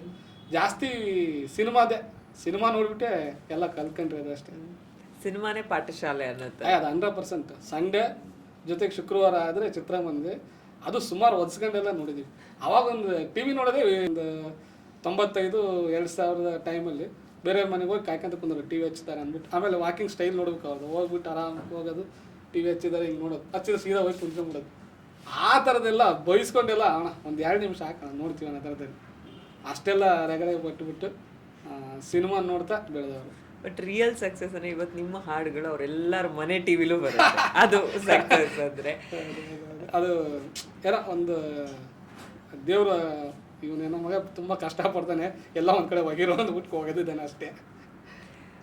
ಅದೊಂದು ತಾಳ್ಮೇಲೆ ನಾವು ಒಂದು ಏನೋ ತುಂಬ ಮನಸ್ಸಿಂದ ಇಷ್ಟಪಟ್ಟು ತುಂಬ ಕಷ್ಟಪಟ್ಟು ಅದಕ್ಕೋಸ್ಕರ ಪ್ರಯತ್ನ ಮಾಡ್ತಿದ್ದೀವಿ ಅಂದರೆ ಎಲ್ಲೋ ಒಂದು ಕಡೆ ಅದು ಕೈ ಹಿಡಿಯುತ್ತೆ ಅಂತ. 100% ನಾವು ಎಷ್ಟು ತಾಳ್ಮೆ ಶ್ರಮ ವಹಿಸ್ತೀವಿ ಅಂದರೆ ಆ ಕೆಲಸ ಬಿಟ್ಟು ಇದು ನಾನು ಕಾಪಾಡುತ್ತೆ ಅಂತ ಅದು ನಂಬಿಕೆ ಇರ್ಬೇಕು ಫಸ್ಟು. ಇವಾಗ ನಾ ಈ ದಾರಿಲಿ ಹೋಗ್ತಿದ್ದೀನಿ ಅಂದರೆ ಇವತ್ತು ನಾ ಸೇರ್ತೀನೋ ನಾಳೆ ಸೇರ್ತೀನೋ ಗೊತ್ತಿಲ್ಲ, ಬಟ್ ಆ ಊರು ಸೇರ್ತೀನಿ, ಆ ಗುರಿ ಸೇರ್ತೀನಿ ಅಂತ ಒಂದು ನಂಬಿಕೆಯಲ್ಲಿ ಹೋದರೆ ಖಂಡಿತ ಆ ಗುರಿ ಅನ್ನೋದು ಹತ್ತಿರ ಆಗುತ್ತೆ. ಇವ್ನ ನಂಬಿಕೆ ಇದೆಯಪ್ಪ ಅಂತ ಆ ನಂಬಿಕೆನ ಕಾಪಾಡ್ಬೇಕಂತ ಅದು ಆರು ಬರುತ್ತೆ. ಇದು ಇಲ್ಲ ಹೋಗ್ಬೇಕಾ ಬೇಡ, ಇಲ್ಲ ಇಲ್ಲೆಲ್ಲ ಹೋಗಿ ಪಕ್ಕದಲ್ಲಿ ಹೋಗೋಣ, ಇವ್ನು ಹಿಡ್ಕೊಂಡು ಹೋಗೋಣ ಅಂದರೆ ಅದು ಯಾಕೆ ಬರುತ್ತೆ ಹೇಳಿ? ಅವನಿಗೆ ನಂಬಿಕೆ ಇಲ್ಲ, ನಾನು ಯಾಕೆ ಬರಬೇಕು ಅಂತ. ಹಂಗಾಗಿ ನಾವು ಮಾಡೋ ಕೆಲಸದಲ್ಲಿ ಅದು ಸರಿನೋ ತಪ್ಪೋ ಸಕ್ಸಸ್ ಆಗುತ್ತೋ, ಜೊತೆಗೆ ನಮ್ಮ ರವಿ ಸರ್ ಹೇಳಿದ್ರು ಅಂದರೆ ತುಂಬ ನಿರೀಕ್ಷೆಗಳು ಬೇಡ, ಕೆಲಸದ ಬಗ್ಗೆ ಗಮನ ಕೊಡೋಣ, ಚೆನ್ನಾಗಿ ಗಮನ ಮಾಡಿ ನಾವು ಈ ಥರ ಒಂದು ನಮ್ಮ ಕೆಲಸ ಕೊಟ್ಟಿದ್ದಾರೆ ಅಂದರೆ ಓಕೆ, ಅವ್ರೇನು ನಿರೀಕ್ಷೆ ಇಟ್ಕೊಂಡಿದ್ರು ಅವ್ರಿಗೆ ತಕ್ಕಂಗೆ ಕೆಲಸ ಮಾಡೋಣ. ನನಗೆ ಇವತ್ತು ಇವ್ರ ಫೇವ್ರೇಟ್ ಹೀರೋ ಅಂದ ತಕ್ಷಣ ಅವ್ರಿಗೆ ತಕ್ಕಂಗೆ ಬರೆಯೋದಲ್ಲ, ಅವರು ನಾಯಕ ಅಂತ ಬಂದಿರ್ತಾರೆ ಅಲ್ಲಿ ಆ್ಯಕ್ಚುಲಿ. ಆ ನಾಯಕನಿಗೆ ತಕ್ಕಂಗೆ ಆ ನಾಯಕನ ಸಮಸ್ಯೆಗಳೇನು, ಆತ ಯಾವ ಥರ ಬಂದ ಅದ್ರ ಬಗ್ಗೆ ಬರೆಯೋಕ್ಕೆ ಹೊರತು ನಮ್ಗೆ ಇಷ್ಟ ಬಂದಂಗೆ ಬರೆಯೋದಲ್ಲ. ಏನೇನೋ ಮಾತಾಡಿದ್ರು ಏನಿಲ್ಲ, ಕರೆಕ್ಟ್ ಆಗಿತ್ತು. ಅಂದರೆ ನಾನು ಹೇಳ್ತಾ ಇದ್ದೆ ಅಂದರೆ ಒಬ್ಬೊಬ್ರದ್ದು ಒಂದೊಂದು ಜರ್ನಿ ಅಂತ ಇರುತ್ತೆ. ಈಗ ನಿಮ್ಮ ಸಕ್ಸಸ್ ಸಿಕ್ಕಿರೋ ಥರನೇ ಇನ್ನೊಬ್ರಿಗೆ ಸಿಗ್ಬೇಕಂತ ಏನಿಲ್ಲ, ಅಥವಾ ಕೆಲವೊಬ್ರಿಗೆ ತುಂಬ ಬೇಗ ಸಿಕ್ಕಿರ್ಬೋದು, ಕೆಲವೊಬ್ರಿಗೆ ಇನ್ನೂ ಸಿಗದೇ ಇರ್ಬೋದು, ಒದ್ದಾಡ್ತಾ ಇರ್ಬೋದು. ನಮ್ಮನ್ನು ನಾವು ಬೇರೆಯವ್ರಿಗೆ ಕಂಪೇರ್ ಮಾಡ್ಕೊಳ್ತಾ ಹೋಗಬಾರ್ದು ಅನ್ನೋದು ಒಂದು ವಿಷಯ ಇದೆ. ನಿಮಗೆ ನೀವು ಬರ್ದಿರೋ ಹಾಡುಗಳಂತೂ ಆಬ್ವಿಯಸ್ಲಿ ಈಗ ನಿಮ್ಮ ಮಕ್ಕಳಲ್ಲಿ ಯಾವ ಮಕ್ಕಳು ಫೇವ್ರೇಟ್ ಅಂತ ನಾವು ಕೇಳೋಕ್ಕಾಗಲ್ಲ. ಹಿಂದಿನ ಸಿನಿಮಾಗಳಿಗೆ ಹೋಗೋಣ, ಹಳೆ ಸಿನಿಮಾಗಳಲ್ಲಿ ನೀವು ತುಂಬಾ ಇಷ್ಟಪಟ್ಟಿರೋ ಒಂದು ಹಾಡು ಪಿಕ್ ಮಾಡೋದಾರೆ, ಇದು ಕಷ್ಟ ಅಂತ ಗೊತ್ತು. ಒಂದು ಹಾಡು ಪಿಕ್ ಮಾಡಿ 1-2 ಸಾಲು, ಈ ಸಾಲು ನಂಗೆ ಕೇಳಿದಾಗೆಲ್ಲ ಅನ್ಸುತ್ತೆ ಎಷ್ಟು ಅದ್ಭುತವಾಗಿ ಬರ್ತಿದ್ದಾರೆ ಅಂತ. ತುಂಬಾ ಕಷ್ಟ, ಒಂದನೇ ತುಂಬಾ ಕಷ್ಟ. ಯಾಕಂದ್ರೆ ಈ ಕ್ಷಣಕ್ಕೆ ನೆನಪಾಗ್ತಿರೋ ಒಂದು ಹಾಡು ಅಂದ್ರೆ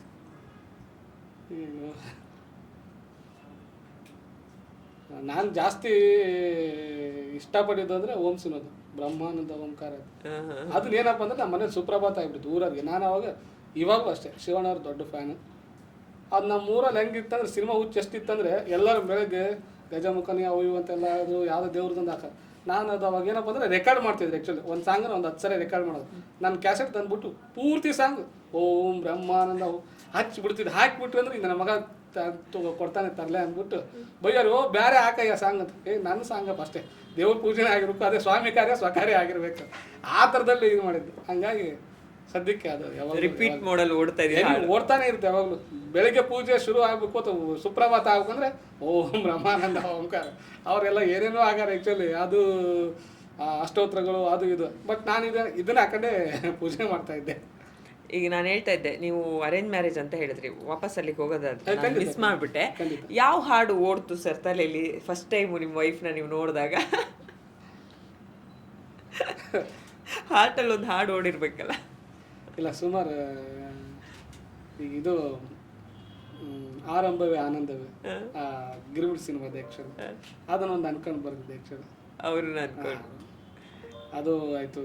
ಆಮೇಲೆ ಮೆಹಬೂಬಾ. ಈಗ ಆಪ್ಷನ್ ಏನಿದೆ? ನೀವು ಅಂದ್ರೆ ನಮ್ಮಿಬ್ರು ಲೈಫ್ ಅಂದ್ರೆ ನಾವ್ ಹೆಂಗ್ ಕಿತ್ತಾಡಿದ್ವಿ ಅಂದ್ರೆ ಆಕ್ಚುಲಿ ಅದು ಆಲ್ಮೋಸ್ಟ್ ಎಲ್ಲರ ಜೀವನದಲ್ಲಿ ಬೇರೆ ಯಾರು ಹೇಳ್ಕೊಂತಾರೆ ಏನೋ ಗೊತ್ತಿಲ್ಲ. ಬಟ್ ಅದು ನಾನು ಇರೋದನ್ನ ಕಿತ್ತಾಟ ಇಲ್ದೇ ಇರೋ ಸಂಸಾರ ಅಲ್ಲ, 100%. ಫಸ್ಟ್ ಹೆಂಗಿತ್ತಂದ್ರೆ ಆಮೇಲೆ ಅವ್ರಿಗೂ ಕನಸು ಇರುತ್ತೆ ಆಕ್ಚುಲಿ. ನಾನು ನಂಬ್ಕೊಂಡ್ ಬಂದಿದ್ದಾರೆ ಅಂದ್ರೆ ಅವರು ಏನೋ ಕೆಲಸ ಮಾಡ್ತಾರೆ, ನನ್ನ ಗಂಡ ಇಷ್ಟಿದೆ ಇರ್ತಾರೆ ಅಂತ. ಬಟ್ ಅದಕ್ಕೆ ಯೋಗ್ಯತೆ ಏನೋ ಗೊತ್ತಿಲ್ಲ. ಯಾಕಂದ್ರೆ ನಂದೇ ನನ್ನ ಕನಸಿಗಿದ್ದು ಬರೀ ಸಿನಿಮಾ ತಗೋತಿದ್ದೆ. ಅವ್ರೇನೋ ಸಂಸಾರ ಅದು ಇದು ಮನೆ ತಗೋಬೇಕು ಹಂಗೆ ಅಂತ. ಅವ್ರಿಗೆ ಒಂದೇ ಮಾತು ಹೇಳಿದ್ ಲಾಸ್ಟ್, ನಮಗೂ ನೀವು ಮ್ಯಾಚ್ ಆಗ್ತಿಲ್ಲಮ್ಮ, ದಯವಿಟ್ಟು ಕ್ಷಮಿಸ್ಬಿಡು, ತಿಂಗಳಿಗೆ ಇಷ್ಟಂತ ಕೊಟ್ಬಿಡ್ತೀನಿ, ನೀವು ಮನೇಲಿ ಆರಾಮಾಗಿದ್ಬಿಡು, ನನ್ನ ಜೀವನದಲ್ಲಿ ಏನೋ ಮಾಡ್ಬೇಕು ಅನ್ಕೊಂಡಿದ್ದೀನಿ, ಸಿನಿಮಾದಲ್ಲಿ ಇರ್ಬೇಕು ಮದುವೆ ಆದ್ಮೇಲೆ ಹಾಗಿದ್ದು. ಈಗ ಫ್ರಾಂಕ್ಲಿ ಹೇಳ್ತಿರೋದು ಆ್ಯಕ್ಚುಲಿ ಅವ್ರು ಹೆಂಗಂದ್ರೆ ಅಷ್ಟು ಹುಚ್ಚಾಗಿದ್ದಾನೆ ಇವನು ಅಂದ್ಬಿಟ್ಟು ಅನ್ಕೊಂಡು. ಮತ್ತು ಆಮೇಲೆ ಇಲ್ಲ ನೀವೇನೋ ಮಾಡ್ಕೊಂಡಿದ್ರೆ ಮಾಡ್ಕೊಳ್ಳಿ, ನೀವು ಹಣೆ ಬರ ಏನೋ ಮಾಡ್ಕೊಳ್ಳಿ, ನಿಮ್ಮ ಜೊತೆನೇ ಇರ್ತೀನಿ ಅಂತಂದು ಹೇಳಿದ್ರು. ನಿಜವಾಗ್ಲೂ ಅವ್ರ ಸಹನೆಗೆ ನಾವು ಮೆಚ್ಚಬೇಕು. ಯಾಕಂದ್ರೆ ನಾನು ಎಷ್ಟೇ ಇದು ಮಾಡ್ಕೊಂಡ್ರು ಬಿಟ್ಟು ಹೋಗಂದ್ರು ಬಿಟ್ಟಿಲ್ಲ. ಆಮೇಲೆ ನನ್ನ ಮೇಲೆ ನಂಬಿಕೆ, ಇವ್ರೇನೋ ಮಾಡ್ತಾರೆ ಅಂತ.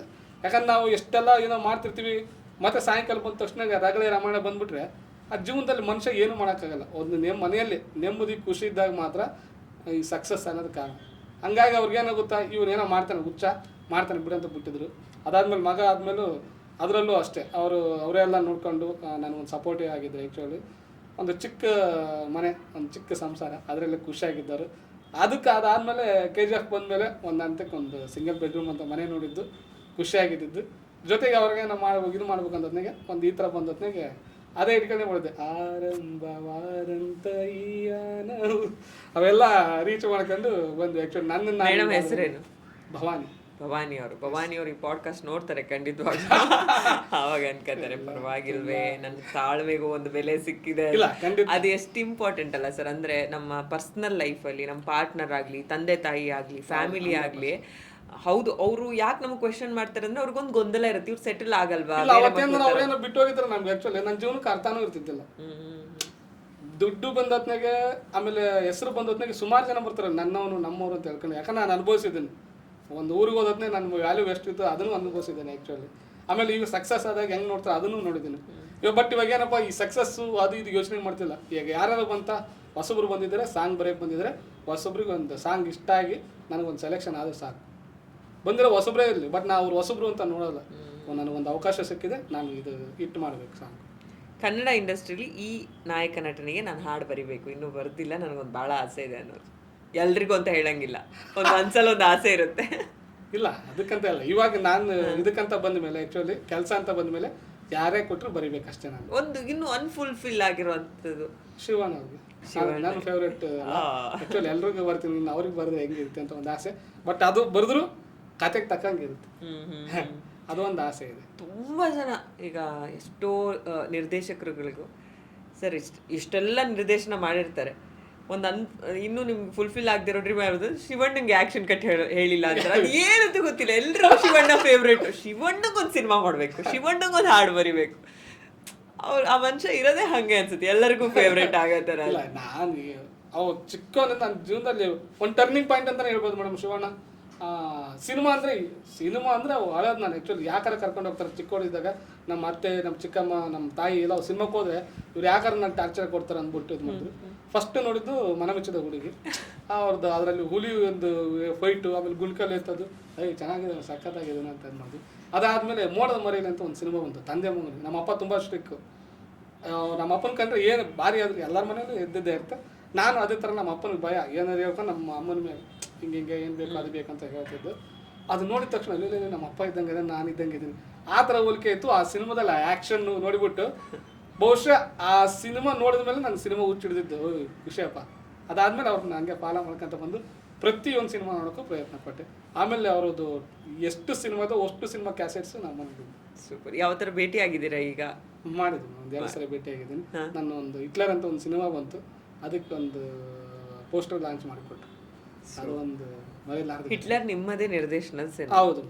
ಓಕೆ. ಸಾಹಿತ್ಯ ಆಯಿತು, ಡೈಲಾಗ್ಸ್ ಬರೆದಿದ್ದಾಯ್ತು, ಅಸಿಸ್ಟೆಂಟ್ ಡೈರೆಕ್ಟರ್ ಆಯಿತು, ಡೈರೆಕ್ಟರ್ ಆಗಬೇಕು ಅನ್ನೋದು ತಲೆಯಲ್ಲಿ ಬಿದ್ದಿದ್ದು ಹುಳ ಯಾವಾಗ?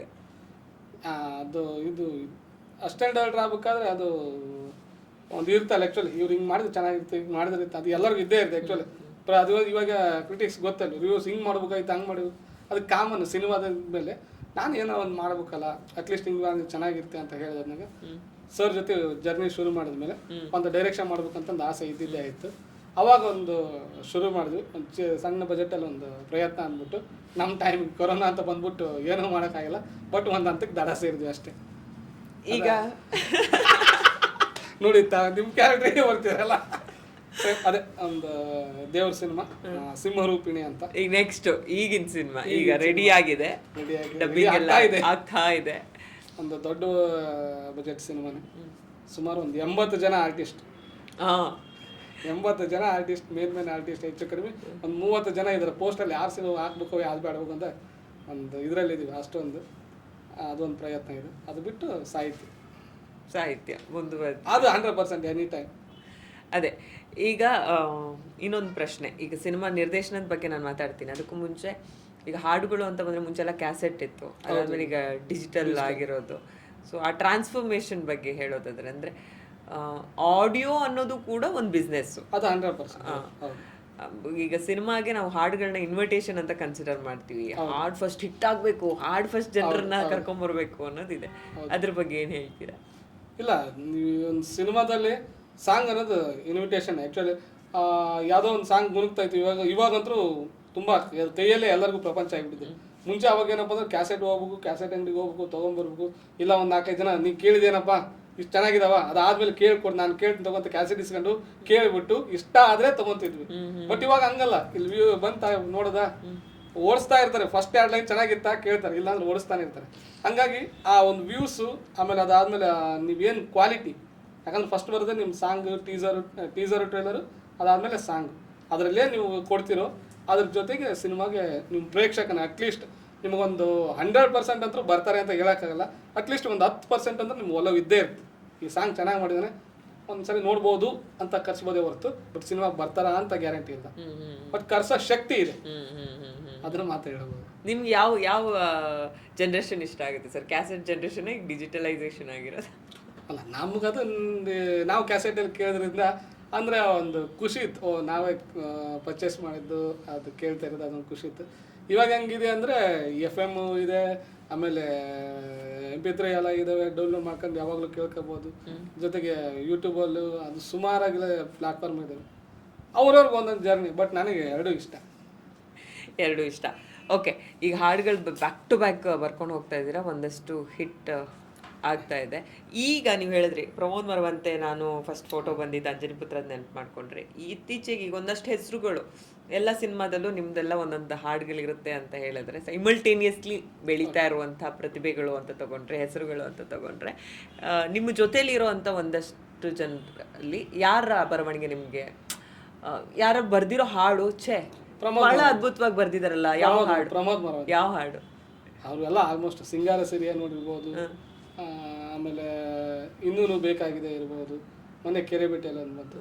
ಸುಮಾರಾಗಿ ಅವರು ಪ್ರತಿಯೊಂದು, ಆಮೇಲೆ ಯುವದಲ್ಲಿ ಕವಿತೆ ತುಂಬಾ ಚೆನ್ನಾಗಿ ಬರ್ತಾರೆ. ಅದಾದ್ಮೇಲೆ ಪುನೀತ್ ಆರ್ಯ ಅಂತ ಅವರು ಪರಿಚಯನೇ ಆ್ಯಕ್ಚುಲಿ, ಆಣೆ ಮಾಡಿ ಹೇಳ್ತಾನೆ, ಸುಮಾರಾಗಿ ಬರ್ತದೆ. ಆಮೇಲೆ ನಾಗಾರ್ಜುನ ಶರ್ಮಾ, ಅವನ ಶ್ರೀಮನ್ನಾರಾಯಣ, ಎಲ್ಲರೂ ಚೆನ್ನಾಗೇ ಬರಿತಿದ್ದಾರೆ ಮೇಡಮ್ ಇವಾಗಿಂದ. ಅಂದ್ರೆ ಏನು ಇವಾಗಿಂದ ಈಗೆಲ್ಲ ಒಂದು ಇದ್ರಲ್ಲಿ ಬಂದವ್ರು ಆ್ಯಕ್ಚುಲಿ. ನಾವೆಲ್ಲರೂ ಆ್ಯಕ್ಚುಲಿ ಎಲ್ಲ ಮಾತಾಡ್ತಿರ್ತೀವಿ, ಎಲ್ಲ ಒಟ್ಟಿಗೆ ಇರ್ತೀವಿ. ಬಟ್ ತುಂಬಾ ಫೇವ್ರೇಟ್ ಅಂದರೆ ಪ್ರಮೋದ್ ಮರವಂತೆ.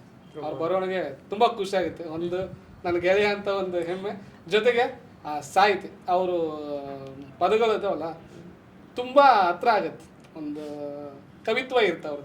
ಬಟ್ ನಂದೇನಪ್ಪ ಅಂದ್ರೆ ಜಾಸ್ತಿ ತುಂಬಾ ಫಿಲಾಸಫಿ, ಇನ್ಡೆಪ್ತ್ಗೆ ಹೋಗ್ತೀರಾ ನೀವು, ಅವ್ರು ತುಂಬಾ ಗರ್ಭಕ್ಕೆ ಹೋಗ್ತೀರಾ ಅಂತ.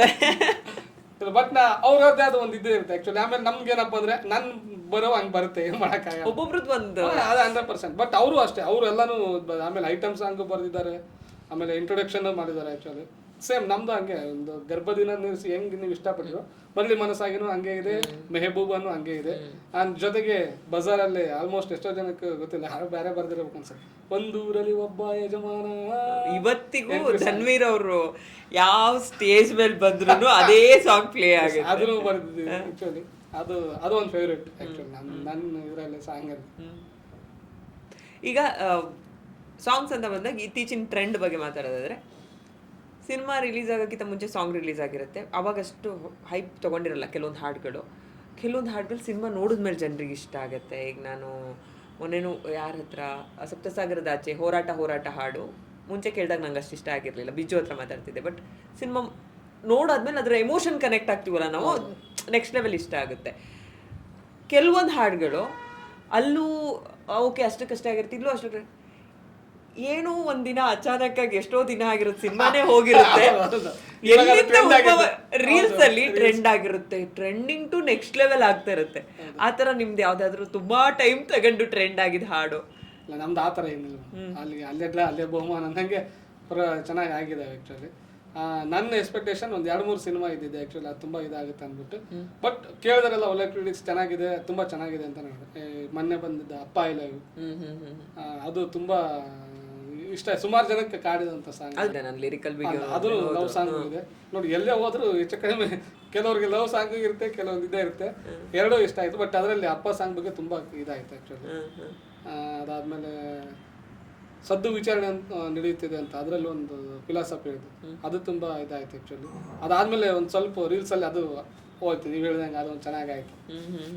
ಏನು ಸಾಲ್ಗಳು ಬರುತ್ತೆ? ಭಗವಂತ ಬರೆದೋನೆ ನಾಟಕ ಅಂದ್ಬಿಟ್ಟು ಒಂದು ಬರುತ್ತೆ ಆ್ಯಕ್ಚುಲಿ. ಇಲ್ಲಿ ನಡೆಯೋಣ ನೀತಿದ್ದು ಜಾತಕ.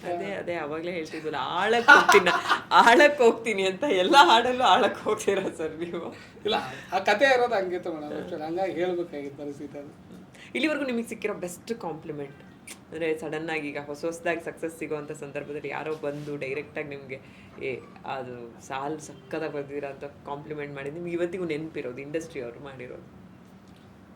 ಇದರದೇ ಗರ್ಭದಿಂದ ನಿಲ್ಲಿಸೋ ಒಂದು, ಆಮೇಲೆ ಗಗನ ನಿಭುವನಿದೆ, ಸಾವಿರ ಪಡೆಗಳು ಸಮರವೇ. ಯಾರು ಕಾಂಪ್ಲಿಮೆಂಟ್ ಮಾಡಿದ್ರು? ಸುಮಾರು ಜನ ಮಾಡಿದ್ದಾರೆ. ಇದು ಪರ್ಟಿಕ್ಯುಲರ್ ಮಾತು ಒಬ್ಬರಿಗೆ ಹೇಳೋದಕ್ಕೆ ಕಷ್ಟ ಆಗುತ್ತೆ, ಎಲ್ಲರೂ ಕೆಲವು ನೆನಪಿರುತ್ತಲ್ಲ ಸರ್. ಅಂದರೆ ಫಸ್ಟ್ ಯಾರೋ ನಮಗೆ ತುಂಬ ನಾವು ನೋಡ್ಕೊಂಡು ಬೆಳೆದಿರ್ತೀವಿ ಅಥವಾ ನೋಡ್ಕೊಂಡು ಇಂಡಸ್ಟ್ರಿ ಬಂದಿರ್ತೀವಿ, ಅವ್ರು ಯಾರೋ ನಮ್ಮ ಕೆಲಸ ಹೊಗಳ್ದಾಗ. ಇಲ್ಲ, ಇವರು ನಾಗೇಂದ್ರ ಪ್ರಸಾದ್ ಸರ್ ಒಂದೆರಡು ಕಡೆ ಭೇಟಿ ಆದತ್ನಾಗ ಚೆನ್ನಾಗಿ ಬರ್ತಿದೆ ಕಿನಾ ಗುಡ್ ಲಕ್ ಅಂತಂದು ಹೇಳಿದ್ರು. ಅದು ಖುಷಿ. ಅಂದರೆ ಅವ್ರು ಸಾಂಗ್ ಕೇಳ್ದಾಗ ಹೇಳಿದಾರೆ ಆ್ಯಕ್ಚುಲಿ, ಅವರು ನಮ್ಮ ಸಾಂಗ್ ಬಗ್ಗೆ ಹೇಳಿದ್ರೆ ಅಯ್ಯೋ ಇಲ್ಲ ಗುರುಗಳೇ ನಿಮ್ಮನ್ನು ನೋಡಿಬಿಟ್ಟು ಬೆಳೆದಾರೆ ಇಲ್ಲ ಚೆನ್ನಾಗಿ ಬರ್ತೀರಿ ಅಂತ ಹೇಳಿದ್ರು. ಆಮೇಲೆ ಕವಿರಾಜ್ ಸರ್ ಮೊನ್ನೆ ಅಪ್ಪ ಎಲ್ಲರೂ ಫಂಕ್ಷನಲ್ಲಿ ಭೇಟಿ ಆದಾಗ ಹೇಳಿದ್ರು. ಆಮೇಲೆ ಅವರು ಮಿಸಸ್ ಪರಿಚಯ ಮಾಡ್ತಾರೆ, ಕಿನ್ನ ಸರ್ ಹೇಳಿದ್ನಲ್ಲ ಇವರೇ KGF ಅಲ್ಲೆಲ್ಲ ಇತ್ತಲ್ಲ ಅವರು ಅಂತ. ಅವಾಗ ಏನಾಗುತ್ತೆ ಅಂದರೆ ಅವ್ರು ನೋಡ್ಬಿಟ್ಟು ಬೆಳೆದಾರೆ, ಅವ್ರು ಪರಿಚಯ ಮಾಡಿಸ್ತಾರಲ್ಲ ಅಂದರೆ ಒಂದು ಖುಷಿ ಅಷ್ಟೇ.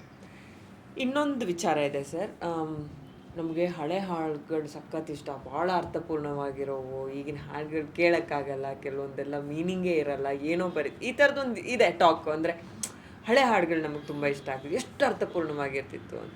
ಬಟ್ ನಿಮ್ಮದೆಲ್ಲ ಸಾಂಗ್ಗಳು ಅಥವಾ ನೀವು ಹೇಳಿದ್ರಿ ಪ್ರಮೋದ್ ಮರವಂತೆ ಆಗಿರ್ಬೋದು, ಇತ್ತೀಚೆಗೆ ರೈಟರ್ಸ್ ತುಂಬ ಜನ ತುಂಬ ಅರ್ಥಪೂರ್ಣವಾಗಿ ಕನ್ನಡ ಭಾಷೆ ಮೇಲೆ ಹಿಡ್ತಾ ಇಟ್ಕೊಂಡು ಎಷ್ಟೋ ಹೊಸ ಹೊಸ ಪದಗಳನ್ನ ಬಳಸಿ, ಇನ್ನೂ ನಿಮ್ಮದು ಒಂದು ಕೊಡುಗೆ ಇದೆ ಕನ್ನಡ ಇಂಡಸ್ಟ್ರಿಗೆ, ಕನ್ನಡ ಭಾಷೆ ಟುವರ್ಡ್ಸ್ ಚಿಕ್ಕದೋ ದೊಡ್ಡದೋ ಅದು ಏನಂತಾರೆ, ಕನ್ನಡ ಬೆಳೆಸೋದಲ್ಲ ಬಳಸ್ತಾ ಹೋಗ್ಬೇಕು ಅಂತ.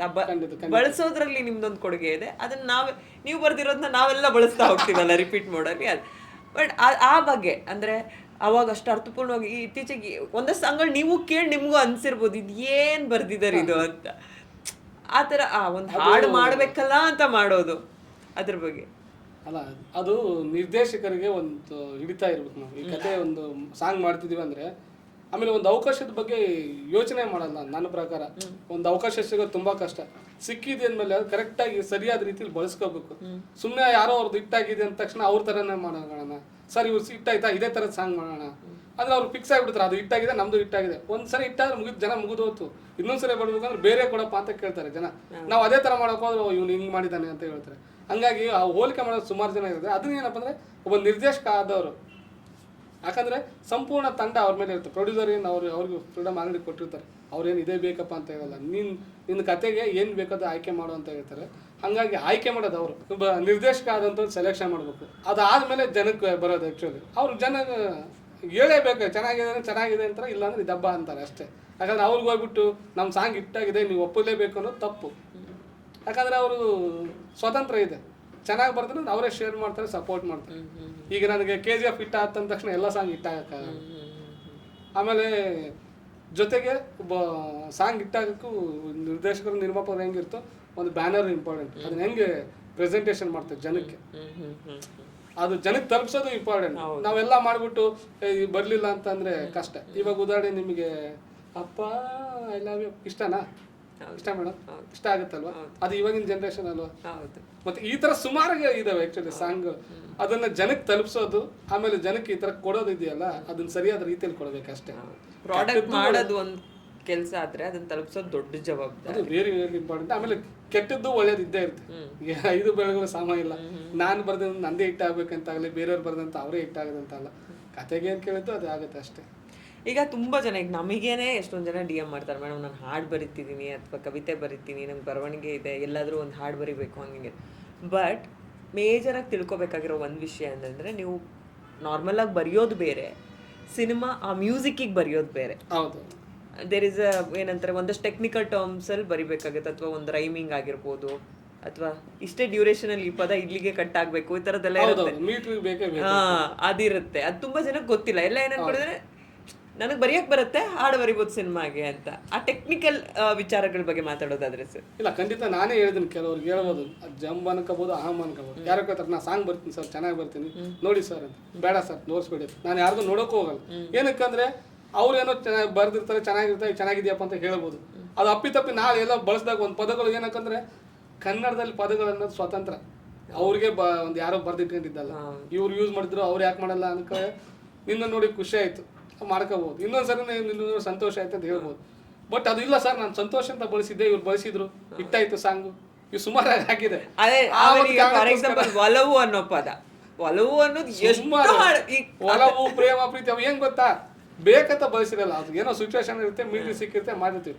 ಬಟ್ ಅಪ್ಪಿತಪ್ಪಿ ಅವ್ರೇನೋ ಬಂದು ಬಿಟ್ರೆ, ಹಂಗಾಗಿ ನಾನು ಯಾರ್ದು ಕೇಳಲ್ಲ. ಜೊತೆಗೆ ಏನಪ್ಪ ಅಂದ್ರೆ, ನೀನು ಸಾಹಿತ್ಯ ಬರ್ದ, ನಾನು ಬೇಡಪ್ಪ ನನಗೆ. ಯಾಕಂದ್ರೆ ನಾನು ಸಾಹಿತ್ಯ ನಿನಗೆ ಯಾಕೆ ಇದು ಮಾಡಲಿ? ಸ್ವಾರ್ಥಿ ಅನ್ಕೊಂಡ್ರು ಚಿಂತಿಲ್ಲ, ಜಂಬ ಅನ್ಕೊಂಡ್ರು ಚಿಂತಿಲ್ಲ. ಈ ಕೆಲಸ ಬಂದಿದೆ ನನಗೆ. ನನ್ನ ಕೆಲಸ ಬಿಟ್ಟು ನಿನಗೆ ಕೊಡೋಕ್ಕಾಗತ್ತಾ? ಒಬ್ಬ ಸಾಹಿತಿ ಬಂದ್ಬಿಟ್ಟು ನೀನು ಓಕೆ ನೀನು ಮಾಡಿದ್ಯಾ, ಒಬ್ಬ ನಿರ್ದೇಶಕನ ಹತ್ರ ಹೋಗು, ಒಬ್ಬ ಸಂಗೀತಗಾರ ಹತ್ರ ಹೋಗಿ, ಅಟ್ಲೀಸ್ಟ್ ಅವ್ರು ಜಡ್ಜ್ಮೆಂಟ್ ಮಾಡೋರು ನಮ್ಮಲ್ಲಿ. ಆ್ಯಕ್ಚುಲಿ ನಾನೇನು ಹೇಳ್ಬೋದು, ಸಾಂಗ್ ಚೆನ್ನಾಗಿದೆಯಪ್ಪ, ಒಳ್ಳೇದಾಗಲಿ. ಬಟ್ ನಾನು ಸಜೆಷನ್ ಒಂದೇ, ಏನು ಕೆಲಸ ಮಾಡ್ತಿದ್ದೆ ಫಸ್ಟ್, ನಾನು ಅನುಭವಿಸಿದ್ದು ಅವ್ರಿಗೆ ಹೇಳ್ತಿರೋದು ಅಷ್ಟೇ. ನೋಡಪ್ಪ, ನೀನು ಏನೋ ಫಸ್ಟ್ ಕೆಲಸ ಇದೆಯಾ, ಕೆಲಸ ತಗೋ, ಸಂಪಾದನೆ ಮಾಡಿ ನೀನು 100 ಬರಿ. ಯಾಕಂದ್ರೆ ನಿನಗೆ ನಿಂದಾದ ಕೆಲಸ ಇರುತ್ತೆ, ಮನೆ ನಿನ್ನ ನಂಬ್ಕೊಂಡಿರ್ತಾರೆ. ಇದೇನು ಆರಾಮ್ ಸಾಹಿತ್ಯ ಬರ್ದೆ ಒಂದು ಬರ್ದೆ 100 ಬರೆಯೋದು ದೊಡ್ಡಾಗೋದಲ್ಲ. ಅದ್ರ ಬಗ್ಗೆ ಆಮೇಲೆ ಪ್ರಯತ್ನ ಪಡೆ ಅಂತಲೇ ಹೇಳೋದು ನಾನು. ನೀವು ಈಗ ಹೇಳಿದಕ್ಕೆ ಒಂದು ಆ್ಯಡ್ ಮಾಡೋದಾದ್ರೆ ಒಲವು ಪದ ಅಥವಾ ಕಣ್ಣಿನ ಬಗ್ಗೆ ಅಥವಾ ಪ್ರೀತಿ ಪ್ರೇಮ ಇದ್ರ ಬಗ್ಗೆ ಈ ಪದಗಳೆಲ್ಲ ರಿಪೀಟೆಡ್ ಒಂದಷ್ಟು ಪದ, ಬಿಕಾಸ್ ಕನ್ನಡದಲ್ಲಿರುವಂಥ ಪದಗುಚ್ಛಗಳು ಅಂತ ನಾವು ತಗೊಂಡ್ರೆ. ಆದರೆ ನಿಮ್ದೊಂದು ಟಚ್ ಕೊಟ್ಟಿರ್ತೀರಿ. ಫಾರ್ ಎಕ್ಸಾಂಪಲ್ ಆಕಾಶದ ಬಗ್ಗೆ, ಭೂಮಿ ಬಗ್ಗೆ ಎಷ್ಟು ಹಾಡುಗಳು ಬಂದಿದೆ. ಅದೇ ನೀವು ಗಗನ ನೀ ಭುವನ ನೀ ಅಂದಾಗ ಆಕಾಶ ಭೂಮಿನೇ ಅದು, ಬಟ್ ನಿಮ್ದೊಂದು ಟಚ್ ಇದೆ, ಅದು ತುಂಬಾ ಇಂಪಾರ್ಟೆಂಟ್ ಆಗಿದೆ. ಅದನ್ನ ನಾನು ಪರ್ಯಾಯ ಪದಗಳನ್ನು ಹುಡ್ಕೊಂಡು ಹೋಗ್ತೇನೆ. ಫಸ್ಟ್ ನಾರ್ಮಲ್ ಆಗಿ ಬರ್ಕೊಂಡ್ಬಿಟ್ಟು ಈ ಪದಕ್ಕೆ ಹಿಂಗೆ ಕುಂದಿರ್ಸ್ಬೋದು, ಈ ಪದ ಹಿಂಗೆ ಕುಂದಿರ್ಬೋದು ಅಂತ ಪದಗಳನ್ನ ಶೇಖರಣೆ ಇಟ್ಕೊಂಡ್ಬಿಟ್ಟು ಇದನ್ನ ಇಲ್ಲಿ ಕುಂದಿರ್ಸ್ಬೋದು ಅಂತ ಪ್ಲಾನ್ ಮಾಡ್ತೀನಿ. ಜೊತೆಗೆ ಏನಪ್ಪ ಅಂದ್ರೆ ಒಂದ್ಸರಿ ಬರೆದು ಬಿಟ್ರೆ 2-3 ಸರಿ ಪ್ಲಾನ್ ಮಾಡ್ಕೊತೀನಿ, ಇದು ಚೆನ್ನಾಗಿರುತ್ತೆ ಅಂತ. ಆಮೇಲೆ 2 ಆಪ್ಷನ್ ಬರೆದಿಟ್ಕೊಂತೀನಿ. ಫಸ್ಟ್ ಕೆಡ್ದಾಗಿರೋದು ಹೇಳೋದು ಡೈರೆಕ್ಟ್ರಿಗೆ ಚೆನ್ನಾಗಿದೆ ನೋಡಿ ಸರ್, ಇಲ್ಲ ಅಂದರೆ 2 ಆಪ್ಷನ್ ಕೊಡೋದು ಹೊಸಬರಿಗೆ. ಯಾಕಂದ್ರೆ ನಾವೇನೋ ಕೊಟ್ಟಿರ್ತೀವಿ ಆ್ಯಕ್ಚುಲಿ ಅವ್ರಿಗೆ ಇಲ್ಲ ಸರ್ ಇದು ಹಂಗೆ ಮಾಡೋಣ ಹಿಂಗೆ ಮಾಡೋಣ ಅಂತಾರೆ. ಕೆಲವ್ರು ಜಡ್ಜ್ಮೆಂಟೇ ಇರಲ್ಲ, ಏನಕ್ಕೆ ಬೇಕಪ್ಪ ಇದು ಚೆನ್ನಾಗಿದೆ, ಇಲ್ಲ ಸರ್ ಈ ಸಾಂಗ್ ಬರ್ದಿದ್ರಲ್ಲ ಹಂಗೆ ಮಾಡಿ ಸರ್, ಇಲ್ಲ ಈ ಸಾಂಗ್ ರೆಫರೆನ್ಸ್ ಹೇಳ್ತಾರೆ. ಅಲ್ಲ ಅದು ಅವ್ರ ಸಾಂಗ್ ಸರ್, ಅದು ಅವ್ರ ಸಿನಿಮಾ ಸಾಹಿತ್ಯ, ಅದು ಕತೆ ಕೇಳಿದ್ರು ಹಂಗೆ. ನಿಮ್ಮದೇ ಆದ ಸಾಹಿತ್ಯ ಬೇರೆ ಇರುತ್ತೆ, ನಿಮಗೆ ಇದ್ರೆ ಚೆನ್ನಾಗಿರುತ್ತೆ ಅಂತ. ಕೆಲವ್ರು ಏನಂತಂದ್ರೆ ನೋಡಪ್ಪ ನಮ್ಗೆ ಅಷ್ಟು ಚೆನ್ನಾಗಿರೋದು ಕೊಡ್ಲಿಲ್ಲ, ಅಲ್ಲ ಟರ್ನ್ ಮಾಡಕ್ ನೋಡ್ತಿದ್ದಾರೆ ಇವರು, ಅಂದ್ರೆ ಅದೇನಂತಾರೆ ಆಕ್ಚುಲಿ ಸಂಭಾಳಿಸ್ತಿದ್ದಾರೆ ಇವರು, ಮ್ಯಾನೇಜ್ ಮಾಡ್ತಿದ್ದಾರೆ ಅಂತ ಅನ್ಕೊಂಡಿರ್ತಾರೆ. ಬಟ್ ನಾವ್ ಇರೋದನ್ನ ಹೇಳಿದ್ರೆ ಒಪ್ಕೊಳ್ಳಲ್ಲ. ಸರಿ ಆಯ್ತು, ಅವ್ರಿಗೆ ಏನ್ ಬೇಕು ಅದು ನಮ್ ಕೆಲಸ ಇರುತ್ತೆ, ಕೊಡ್ಬೇಕಾಗುತ್ತೆ ಅಷ್ಟೇ. ಕನ್ವಿನ್ಸ್ ಮಾಡಕ್ಕಾದ್ರೆ ಕನ್ವಿನ್ಸ್ ಮಾಡ್ಬೋದು, ಇಲ್ಲ ಕನ್ವಿನ್ಸ್ ಮಾಡಾಗಿಲ್ಲ ಮೇಡಮ್, ನಾನು ಕನ್ವಿನ್ಸ್ ಮಾಡೋದೇ ಇಲ್ಲ. ಅವ್ರು ಇಲ್ಲ ಅಂದ್ರೆ ಆಯ್ತು ಇನ್ನೊಂದು ಮಾಡೋಣ ಸರ್, ಯಾಕಂದ್ರೆ ಅವ್ರಿಗೊಂದು ಖುಷಿ ಅದು ಅವ್ರ ಕನಸು. ಸರಿನೋ ತಪ್ಪ ನಮ್ದು ಹೇಳ್ಬೋದು, ಹೇಳ್ತೀವಿ ಅಷ್ಟೇ. ಅದಾದ್ಮೇಲೆ ಇಲ್ಲ ಸರ್ ನನಗೆ ಹಿಂಗೆ ಬೇಕು, ಆಯ್ತು ತಗೊಳಕ್ ಬಸ್ ನೀನೆ ನೇಮ್ ಜೊತೆ ನಾವು ಡ್ರೈವರ್ ಸೇರ್ಸು ಅಷ್ಟೇ. ಈಗ ಕನ್ನಡ ಇಂಡಸ್ಟ್ರಿ, ಮ್ಯೂಸಿಕ್ ಇಂಡಸ್ಟ್ರಿ ಅಂತ ತಗೊಂಡಾಗ ಒಂದಷ್ಟು ಸಂಗೀತ ನಿರ್ದೇಶಕರ ಹೆಸರುಗಳು ಈಗೇನು ಎಲ್ಲ ಒಂದಷ್ಟು ಒಳ್ಳೊಳ್ಳೆ ಸಾಂಗ್ಗಳನ್ನ ಕೊಡ್ತಾ ಇದ್ದಾರೆ. ಅರ್ಜುನ್ ಜನ್ಯ ಸರ್ ಆಗಿರ್ಬೋದು, ಅಜನೀಶ್ ಸರ್ ಆಗಿರ್ಬೋದು, ಚರಣ್ ರಾಜ್ ಅವ್ರು ಆಗಿರ್ಬೋದು, ಅಲ್ಲಿಷ್ಟು ದೊಡ್ಡದೇ ಇದೆ. ಮನೋಹರ್ ಸರ್ ಆಗಿರ್ಬೋದು. ಯಾರ ಜೊತೆ ಇನ್ನೂ ಮಾಡಿಲ್ಲ ಕೆಲಸ ಮಾಡಬೇಕು ಅಂತ ಇರೋದು? ಆಬ್ವಿಯಸ್ಲಿ ಎಲ್ಲರೂ ಅಂತ ಹೇಳ್ತೀರಾ, ಬಟ್ ಇನ್ನೂ ನನಗಾಗಿಲ್ಲ ಮಾಡಬೇಕು. ಮತ್ತೆ ನೀವು ಕೆಲಸ ಮಾಡದೇ ಇರೋ ಸಂಗೀತ ನಿರ್ದೇಶಕರು ಯಾವುದೋ ಒಂದು ಹಾಡು ನಿಮಗೆ ತುಂಬಾ ಇತ್ತೀಚೆಗೆ ಇಷ್ಟ ಆಗಿದ್ದು, ಮ್ಯೂಸಿಕ್ ತುಂಬಾ ಚೆನ್ನಾಗಿ ಕೊಟ್ಟಿದಾರಲ್ಲ ಅನ್ಸಿದ್ದು? ಪ್ರತಿಯೊಬ್ರು ಇದಾರೆ ಮೇಡಮ್. ಜುಡಾ ಸ್ಯಾಂಡಿ ಸರ್ ಇದ್ದಾರೆ, ವಾಸುಕಿ ವೈಭವ್ ಅವರು ಇದ್ದಾರೆ, ಚಂದ್ರರಾಜ್ ಸರ್ ಇದ್ದಾರೆ, ವಿಜಯ ಭರತ್ ಅವರು ಇದ್ದಾರೆ, ವೀರ್ ಸಮರ್ಥ ಸರ್ ಇದ್ದಾರೆ, ಎಲ್ಲರೂ ಇಷ್ಟನೇ. ಬಟ್ ಆಮೇಲೆ ಇವಾಗ ವೀರ್ ಸಮರ್ಥ ಸರ್ ಜೊತೆ ಇಷ್ಟು ಮಾಡಿದ್ದೀರಿ. ಆಮೇಲೆ ಅಜನೀಶ್ ಸರ್ ಜೊತೆಗೆ ಮರಳಿ ಮನಸ್ಸಾಗಿದೆ, ಇವಾಗ ಬಗೀರ ಮಾಡ್ತಾ ಇದ್ದೀನಿ. ಅದಾದ್ಮೇಲೆ ಆಕಾಶ್ ಪರ್ವ ಅಂತ ಹೊಸಬ್ರು, ಅವ್ರ ಜೊತೆಗೆ 1-2 ಸಿನಿಮಾ ಮಾಡಿದ್ದಾರೆ. ಆ್ಯಕ್ಚುಲಿ ನಿಮ್ಮ ನಿರ್ದೇಶನದ ಸಿನಿಮಾಗೆ ಮ್ಯೂಸಿಕ್ ಮಾಡಿ ಖಂಡಿತ ಮೇಡಮ್, 100% ಅವ್ರ ಫೇವ್ರೇಟ್. ಆ್ಯಕ್ಚುಲಿ ಇದು ಈಗೇನು ಇಷ್ಟು ಜನ ಏನು ಹೇಳ್ತಿರೋ ಆ ಸಾಲಲ್ಲಿ ಅವರು ಇರ್ತಾರೆ ಮುಂದೆ. ಆಲ್ಮೋಸ್ಟ್ ಕವಿರಾಜ್ ಸರ್ ಲಾಸ್ಟ್ ಅಪ್ಪ ಇಲ್ಲ ಟೈಮಲ್ಲಿ ಹೇಳಿದ್ರು, ಒಳ್ಳೆ ವರ್ಕರ್, ಹಾಗಾಗಿ ಖುಷಿ ಆಯಿತು. ಈ ಥರದಲ್ಲಿ ಎಲ್ಲರ ಜೊತೆ ಕೆಲಸ ಮಾಡ್ಬೇಕಂತ ಮೇಡಮ್ ಆ್ಯಕ್ಚುಲಿ. ಬಟ್ ನಾನೇನಪ್ಪ ಅಂದ್ರೆ ಇದುವರೆಗೂ ಎಲ್ಲೂ ಕೇಳಿಲ್ಲ ಹೋಗಿಬಿಟ್ಟು. ಏನಂದ್ರೆ ಅವ್ನು ಮುಜುಗಾರ, ನಾನೇ ಕೇಳೋದು ಹೆಂಗೆ ಅದ್ಬಿಟ್ಟು ಅಷ್ಟೇ. ಅದು ಮುಂಚೆಯಿಂದನೂ ಅಷ್ಟೇ, ಇವಾಗಂತಲ್ಲ. ನಾ ಯಾವುದೇ ಕೆಲಸಕ್ಕೆ ಮನೆಯಲ್ಲೂ ಅಷ್ಟೇ, ಎಲ್ಲೇ ಅವ್ರು ಕೆಲಸಕ್ಕೆ ಹೋದ್ರು ಆ ಕೆಲಸ ಮಾತಾಡಬೇಕು ಅನ್ನೋದು ಅಷ್ಟೇ. ಅವ್ರೇನು ಇವ್ರ ಜೊತೆ ಮಾಡಬೇಕು, ಅವ್ರ ಜೊತೆ ಕೆಲಸ ಯಾರು ಕೊಟ್ಟರು ಕೆಲಸ ಶ್ರದ್ಧೆಯಿಂದ ಮಾಡ್ಬೇಕು ಅಷ್ಟೇ. ಕೆಲವೊಂದು ಹಾಡುಗಳು ಬರ್ದಿರ್ತೀರ, ಅದಲ್ಲೇ ಆ ಟೀಮಿಗೆ ವರ್ಕ್ ಆಗಿರಲ್ಲ, ಆ ಥರ ಉಳ್ಕೊಂಡಿರೋ ಹಾಡುಗಳು ಎಷ್ಟೊಂದಿರುತ್ತೆ. ನಿಮ್ಗೆ ಅನ್ಸುತ್ತೆ ಇದು ಎಲ್ಲೋ ಒಂದ್ ಕಡೆ ಯೂಸ್ ಆಗ್ಬೋದು ಅಂತ, ಆ ಥರ ಎಷ್ಟು ಇಟ್ಟಿದ್ದೀರ? ಆಗಿದೆ ಆಲ್ರೆಡಿ ಆಗಿದೆ, ಸಕ್ಸಸ್ ಆಗಿದೆ. ಬಟ್ ಅಲ್ವಾ, ಇದು ಯಾವುದಕ್ಕಂತನೋ ಬರ್ದಿದ್ದು, ಬಟ್ ಎಲ್ಲೋ ವರ್ಕ್ ಆಗಿರೋದು. ಬಟ್ ಇಟ್ಸ್ ಓಕೆ, ಅದು ತಪ್ಪಲ್ಲ. ನನ್ನ ಪ್ರಕಾರ ವರ್ಕ್ ಆಗಲಿಲ್ಲ, ಇಲ್ಲಿ ವರ್ಕ್ ಆಯ್ತು, ಇಟ್ಟು ಆಯ್ತು. ಅದು ಪ್ಲಸ್. ಇವ್ರು ಕೊಟ್ಟಿಲ್ಲ, ಇಲ್ಲಿ ಕೊಟ್ಟೆವು, ಇದು ನಾನು ತಗೋಬಹುದಿಲ್ಲ ಅನ್ಕೊಂಡಿದ್ದಾರೆ, ಅದು ಆಗಿದೆ. Super. What next Kinnal sir? ಈಗ ಹಿಟ್ಲರ್ ಆಯಿತು, ನಿಮ್ಮ ನಿರ್ದೇಶನದ್ದು ಸಿಂಹರೂಪಿಣಿ ರೆಡಿ ಆಗ್ತಾ ಇದೆ, ಹೆಸರೇ ಸಿಂಹರೂಪಿಣಿ. ಡಿವೋಷ್ನಲ್ ಸಿನಿಮಾಗಳು ಅಂತ ಬಂದಾಗ ಈಗ ಪ್ರತಿಯೊಬ್ಬರು ಈಗ ಕಂಪ್ಯಾರಿಸನ್ ಹೋಗೋದೇ ಕಾಂತಾರ ವಿಚಾರಕ್ಕೆ. ಯಾಕಂದ್ರೆ ಈಗ ಇಂಡಿಯನ್ ಸಿನಿಮಾ ಆಗೋಯ್ತದು, ದೊಡ್ಡ ಕ್ಯಾನ್ವಾಸ್ ಯಾವ್ದಾಗುತ್ತೋ ಅದ್ರ ಕಂಪ್ಯಾರಿಸನ್ಗೆ ಹೋಗುತ್ತೆ. ನನ್ಗನ್ಸೋದು ಏನಂದ್ರೆ, ಈ ಹಿಂದೆ ಈಗ ಒಂದಷ್ಟು 90s ಅಲ್ಲಿ ದೇವಿ ಸಿನಿಮಾಗಳು, ದೇವ್ರ ಸಿನಿಮಾಗಳು, ಈ ಥರದ್ದೆಲ್ಲ ಒಂದಷ್ಟು ಸ್ಪೇಸ್ ಇತ್ತು. ಸೂಪರ್ ಹಿಟ್ ಆಗಿರೋದು ಇವತ್ತು ಟೆಲಿವಿಷನ್ ಅಲ್ಲಿ ಬಂದ್ರೆ ಜನ ಕುತ್ಕೊಂಡು ನೋಡ್ತಾರಂತ ಸಿನಿಮಾಗಳನ್ನ. ಇಡೀ ಫ್ಯಾಮಿಲಿ ಕುತ್ಕೊಂಡು ನೋಡುತ್ತೆ, ಕತೆ ಗೊತ್ತಿರುತ್ತೆ, ರಿಪೀಟ್ ಮಾಡಲ್ ನೋಡ್ತಾರೆ, ಅಷ್ಟು ಮೆಚ್ಕೊಂಡಿದ್ದಾರೆ. ಆ ಥರದ ಒಂದು ಕ್ಯಾಟಗರಿಗೆ ಸೇರುವಂಥ ಸಿನಿಮಾ ಆಗುತ್ತಾ ಸಿಂಹರೂಪಿಣಿ? ಇಲ್ಲ, ನಾನು ಇದೇ ಕ್ಯಾಟಗರಿ ಅಂತ ಹೇಳೋಕ್ಕಾಗಲ್ಲ ಮೇಡಮ್. ಅದರಲ್ಲಿ ನಿಮಗೂ ಗೊತ್ತು, ಇವಾಗ ಒಂದು ಮಾಸ್ ಸಿನಿಮಾ ಟೈಪು, ಒಂದು ಹೀರೋ ಹೀರೋಯಿನ್ ಲವ್ ಇದೆ, ಒಂದು ಮಂತನ ಹಗೆತನ ಇದೆ, ಜೊತೆಗೆ ಒಂದು ಮಂತ್ರವಾದಿ ಅದೆಲ್ಲ ಇದೆ, ಜೊತೆಗೆ ನಮ್ಮ ಹಳ್ಳಿ ಕಡೆ ಇರ್ತೀರಂತ ಈ ವಾಗ್ದಾನ ಕೊಡುವಂಥದ್ದು. ಆ್ಯಕ್ಚುಲಿ ದೇವ್ರ ಮೈ ಮೇಲೆ ಬಂದು ಹೇಳಿಕೆಗಳನ್ನ ನೀಡ್ತಾರೆ. ಅದು ಕೆಲವರು ನಂಬೋದು, ಕೆಲವರು ಬಿಡ್ಬೋದು. ಅದು ನಾವು ಇದೇ ನಂಬಿ ಅಂತಾನೆ ಹೇಳಕ್ ಹೋಗ್ತಿಲ್ಲ. ಪ್ರತಿಯೊಬ್ಬರು ಆತ್ಮದಲ್ಲಿ ಪರಮಾತ್ಮ ಇದ್ದೇ ಇರ್ತಾನೆ ಅನ್ನೋದೊಂದು ನುಡಿ. 4 ಸಾಂಗು 10 ನಿಮಿಷದಲ್ಲಿ ಬರೆದಿರೋ ಸಾಂಗು, ಎಲ್ಲ ಸಾಂಗು ಚೆನ್ನಾಗಿದೆ.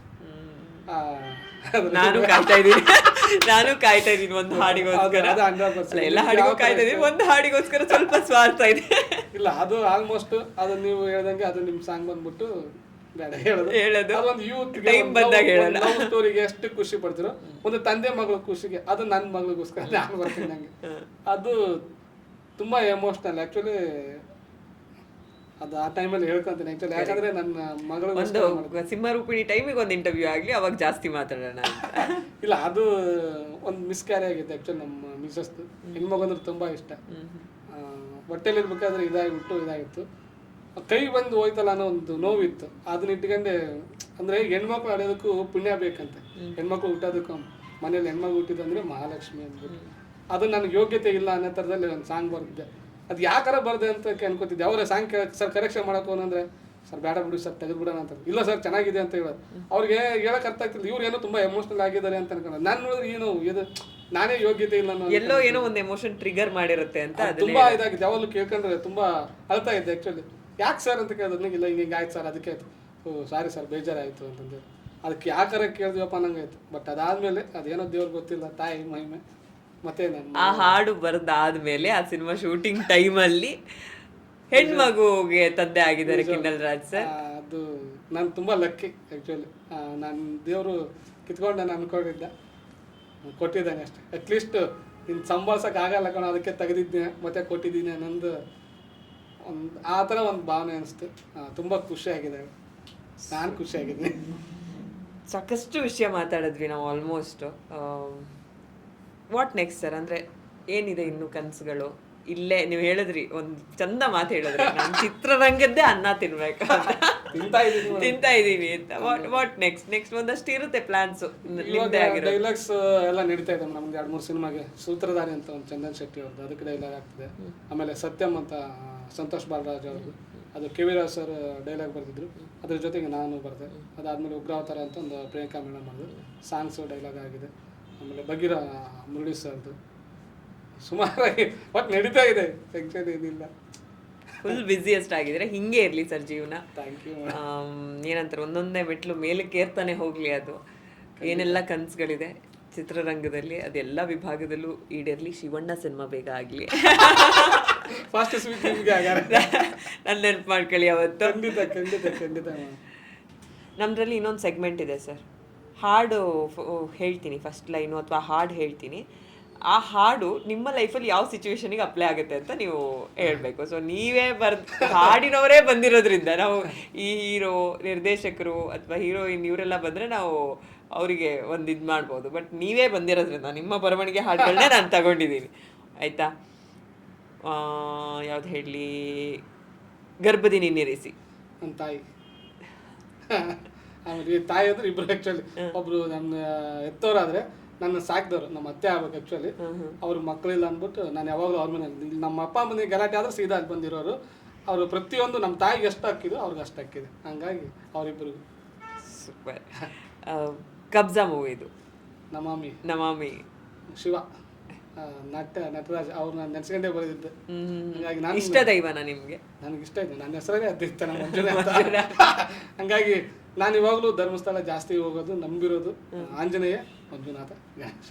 ಹಂಗಾಗಿ ಅದು ದೇವ್ರಿಗೆ ಒಂದು ಅರ್ಪಣೆ ಅಂತಾರಲ್ಲ, ಅದು ಒಂದು ಸಾಂಗ್. ಎಷ್ಟು ಚೆನ್ನಾಗಿದೆ, ಆಂಜನೇಯ, ಮಂಜುನಾಥ, ಗಣೇಶ ಅಂತ.